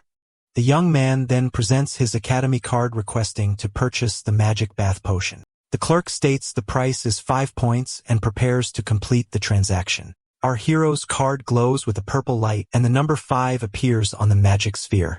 The woman then realizes he is a martial arts student and judges him for spending his points. With a smile, the young man thanks her for the purchase, and the clerk hands him a bag of potions. She advises him not to waste his points, but he replies that this won't be enough. The clerk becomes annoyed, thinking he is a spoiled noble who doesn't understand the value of money. She then grumbles that she hates nobles, and our protagonist leaves the shop unfazed. Back in his hideout, the young man prepares to take his medicinal bath in the cave. He then steps into the tub of purple water, relaxing after a long day of training and classes. With a sigh of relief, the young man appears to be savoring this moment of rest. He thinks that while the medicinal effect doesn't diminish, it's a waste to simply discard the bathwater. Suddenly, he hears a noise and sees a pair of purple eyes watching him from the darkness. A giant mouthful of sharp teeth then appears, growling at our protagonist. After his bath, the young man decides to gather some materials to exchange for points at the academy. To avoid attracting attention, he decides to sell only common level 2 materials. Suddenly, he hears a noise and turns to see what is happening in the cave. He finds Al eagerly lapping up the water from his medicinal bath. The young man is shocked, demanding to know what his servant is doing with his bathwater. Our hero and his servant stare at each other in silence for a moment, neither knowing what to say.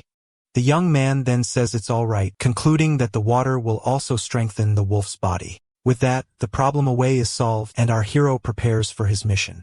He decides to exchange the materials gradually to avoid drawing the attention of others. At the materials shop, the clerk offers to carry his items with magic, but he declines. The protagonist thinks it's beneficial that the clerk assumes his family provided him with the materials. The following day, Professor Sugart becomes irritated with the students' lack of seriousness regarding the tournament. He yells that if they don't want to train, they can give up and go home immediately. The professor then begins correcting the students' posture with his usual strictness. He criticizes Kai's weak punch, and the young man defends himself, stating he has already defeated his classmates. With a simple flick, the professor knocks Kai to the ground, and our protagonist notes that he always aims for the eyes. The professor then asks the other 3 if they truly lost to someone so weak. With a sigh, the professor complains that spoiled nobles are always a headache. He then orders Tichy to fight Kai to teach the white-haired young man a lesson. The two take their positions on the training field, preparing for the impending confrontation.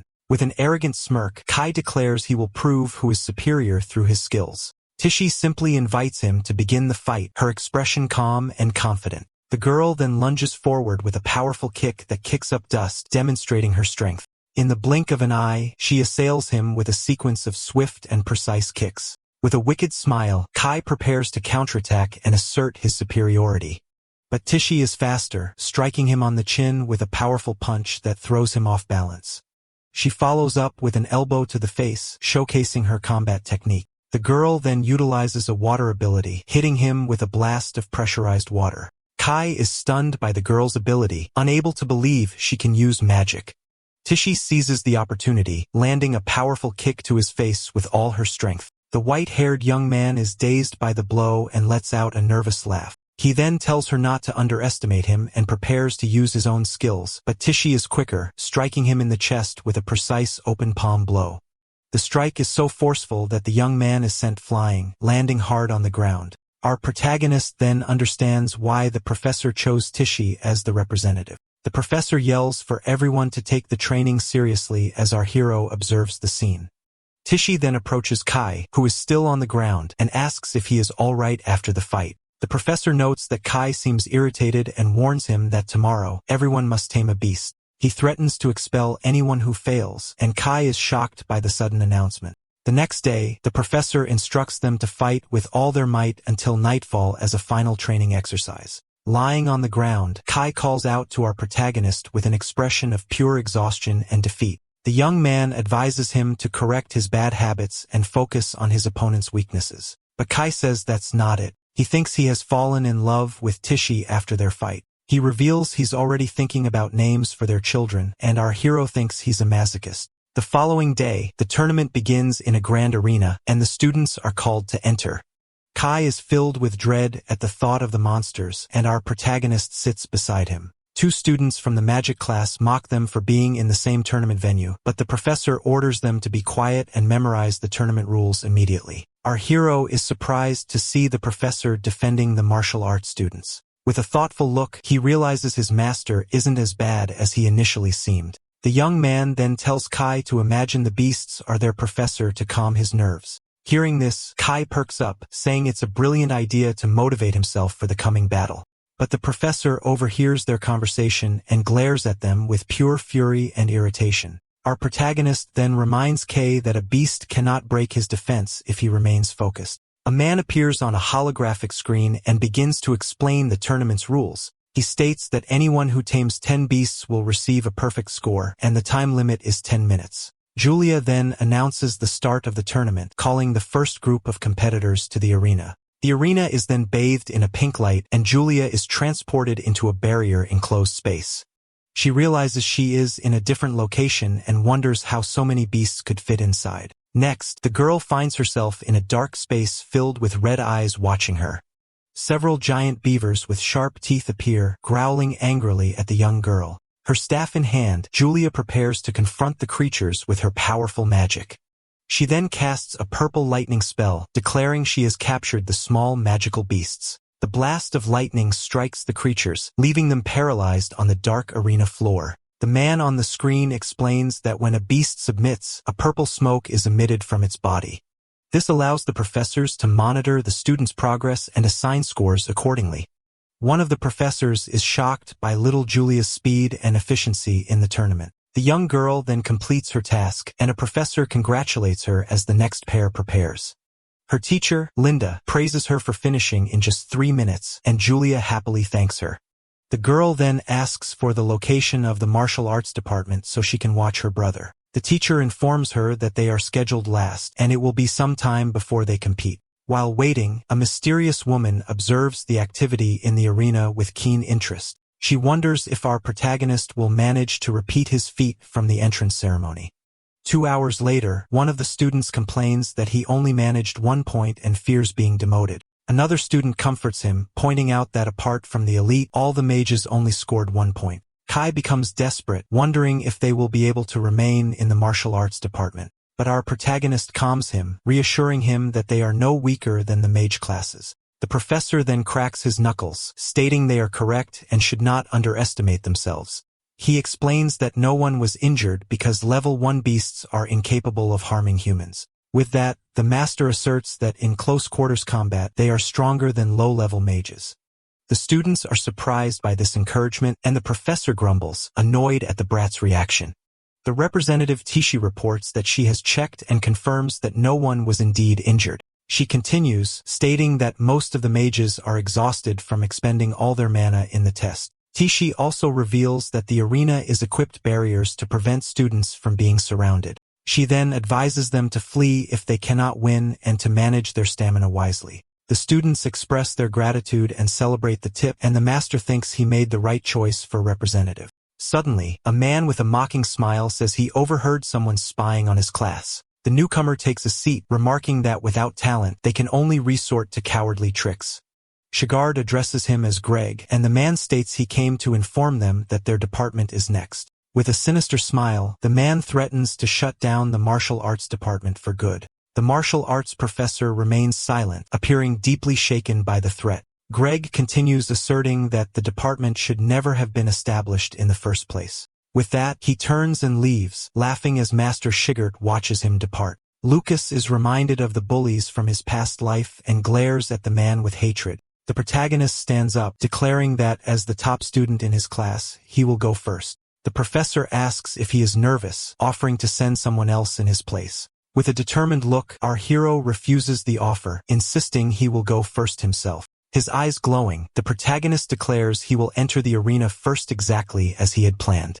He then vows to achieve a high score and silence those who look down on them. At this, his classmates are invigorated, shouting that they will show what their department is capable of. Professor Shigard observes their change in attitude, recalling how fearful they were just moments before. The young men remember Tishi's advice, and the master thinks to himself that they are a bunch of simpletons. 10 minutes later, our hero sprints through Arena 10, navigating a mist teeming with monsters. With a clenched fist, the young man prepares to use his abilities to deal with the creatures. He then notices the magical perception circles, planning to avoid them in order to fight undetected. At that, the young man releases a blue aura, preparing to unleash his true power without being seen.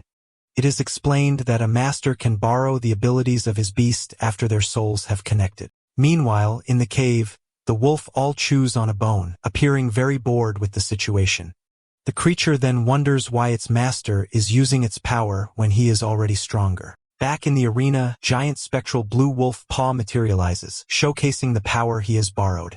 With this, the martial artist states that defeating the low-level magical beasts here is simple. Suddenly, a giant menacing owl appears flying toward him with a fierce gaze. The other creatures in the arena sense the danger, screaming for everyone to flee from the high-level beast. The owl then gathers purple lightning in its talons, preparing for a powerful attack. With that, the creature soars at high speed through the arena, demonstrating its incredible agility.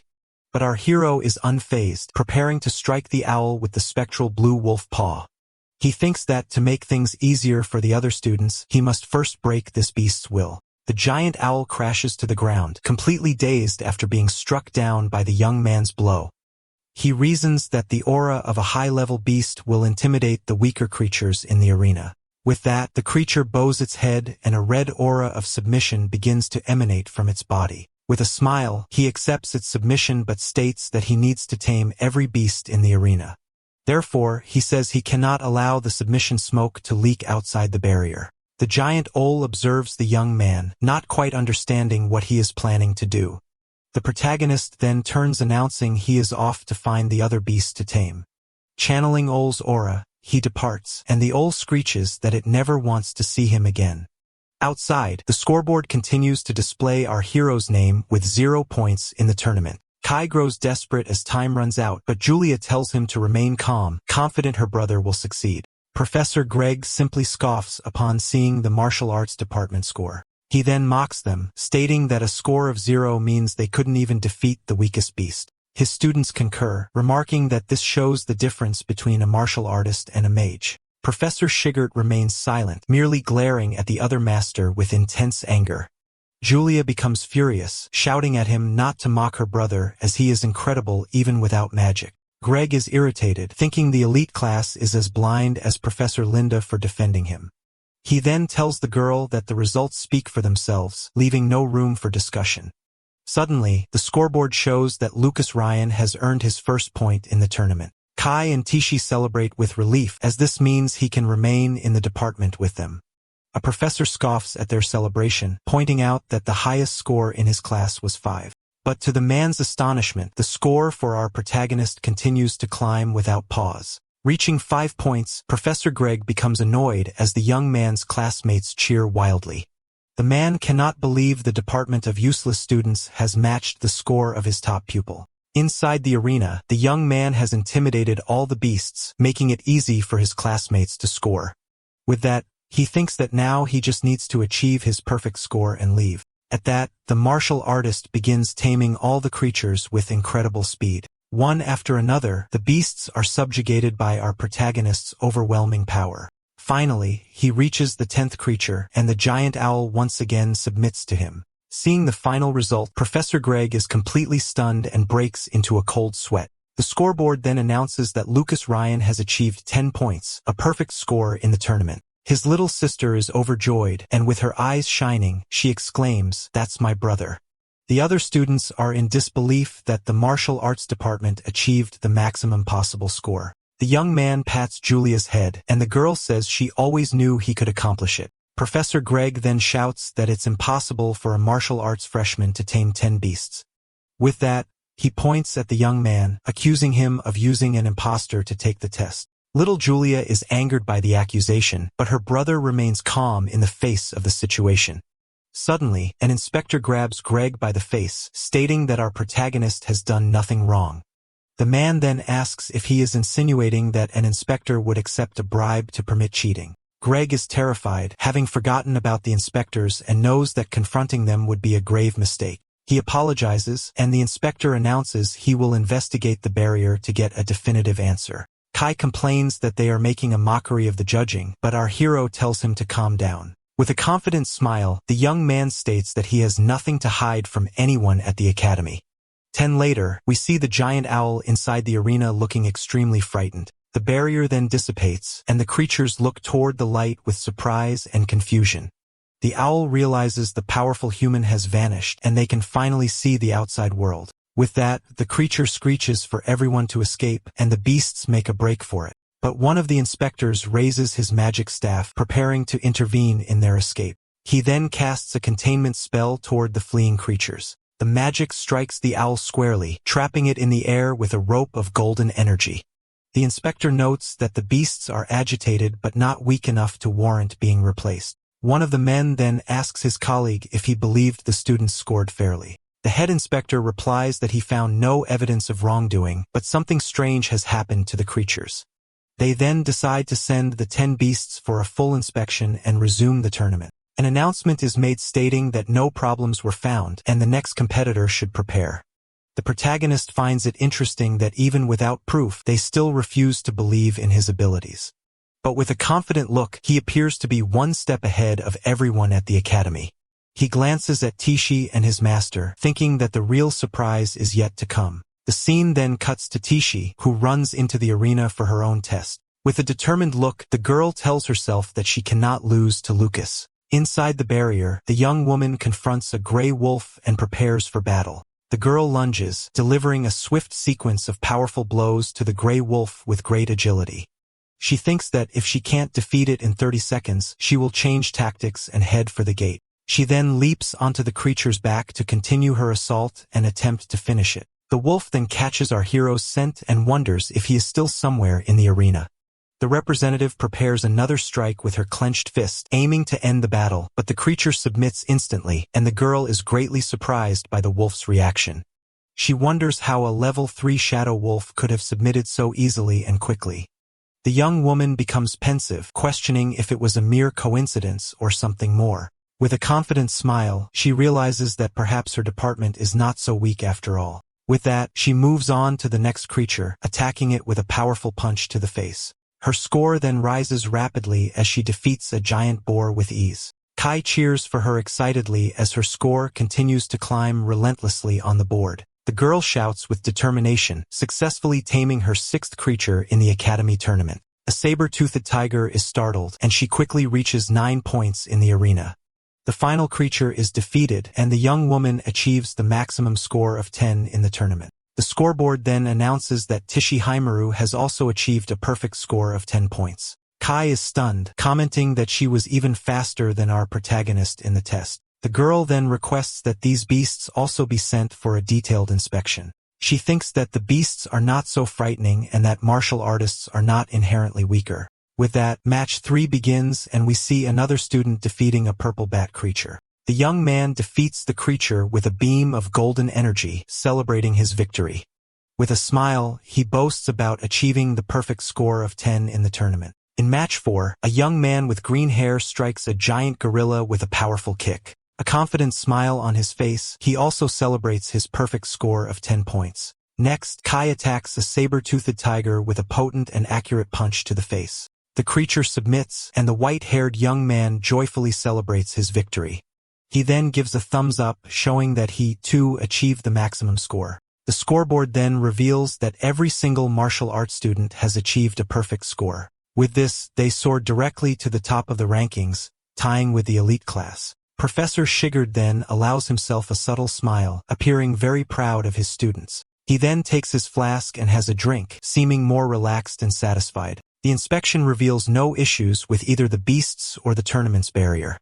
Director Itani wonders why the scores for the martial arts department are so uniformly high. One of the inspectors theorizes that the beasts were frightened by the mage's attacks. The director then counters that the martial artists seem to frighten the creatures even more. With that, he decides that, in the following year, the martial arts department will compete first in the tournament. Professor Greg is shocked as this means they will tie with the elite for first place. Professor Shigard simply glares at him with a look of superiority following the director's decision. Calmly, the director asks if he has any objection to the decision he has just made.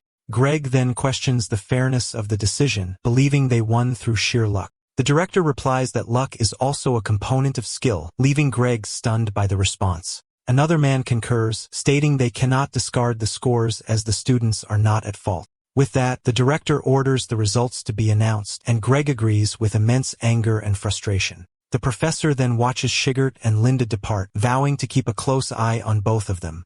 With a furious expression, he appears to be plotting something against the rival department. After Greg's departure, the director and another man discuss the tournament's outcome. The man states that the matter affects the department's very existence, and that the director must know something. Director Otani says he cannot share the details of what he knows about the situation, but he promises it is nothing detrimental to the school and that he will feign ignorance for now. The scene then cuts to the martial arts students' dormitory building at the academy. Kai celebrates his perfect score, exclaiming that he must tell his father immediately. His roommates celebrate as well, remarking on how much stronger they've become since the entrance exam.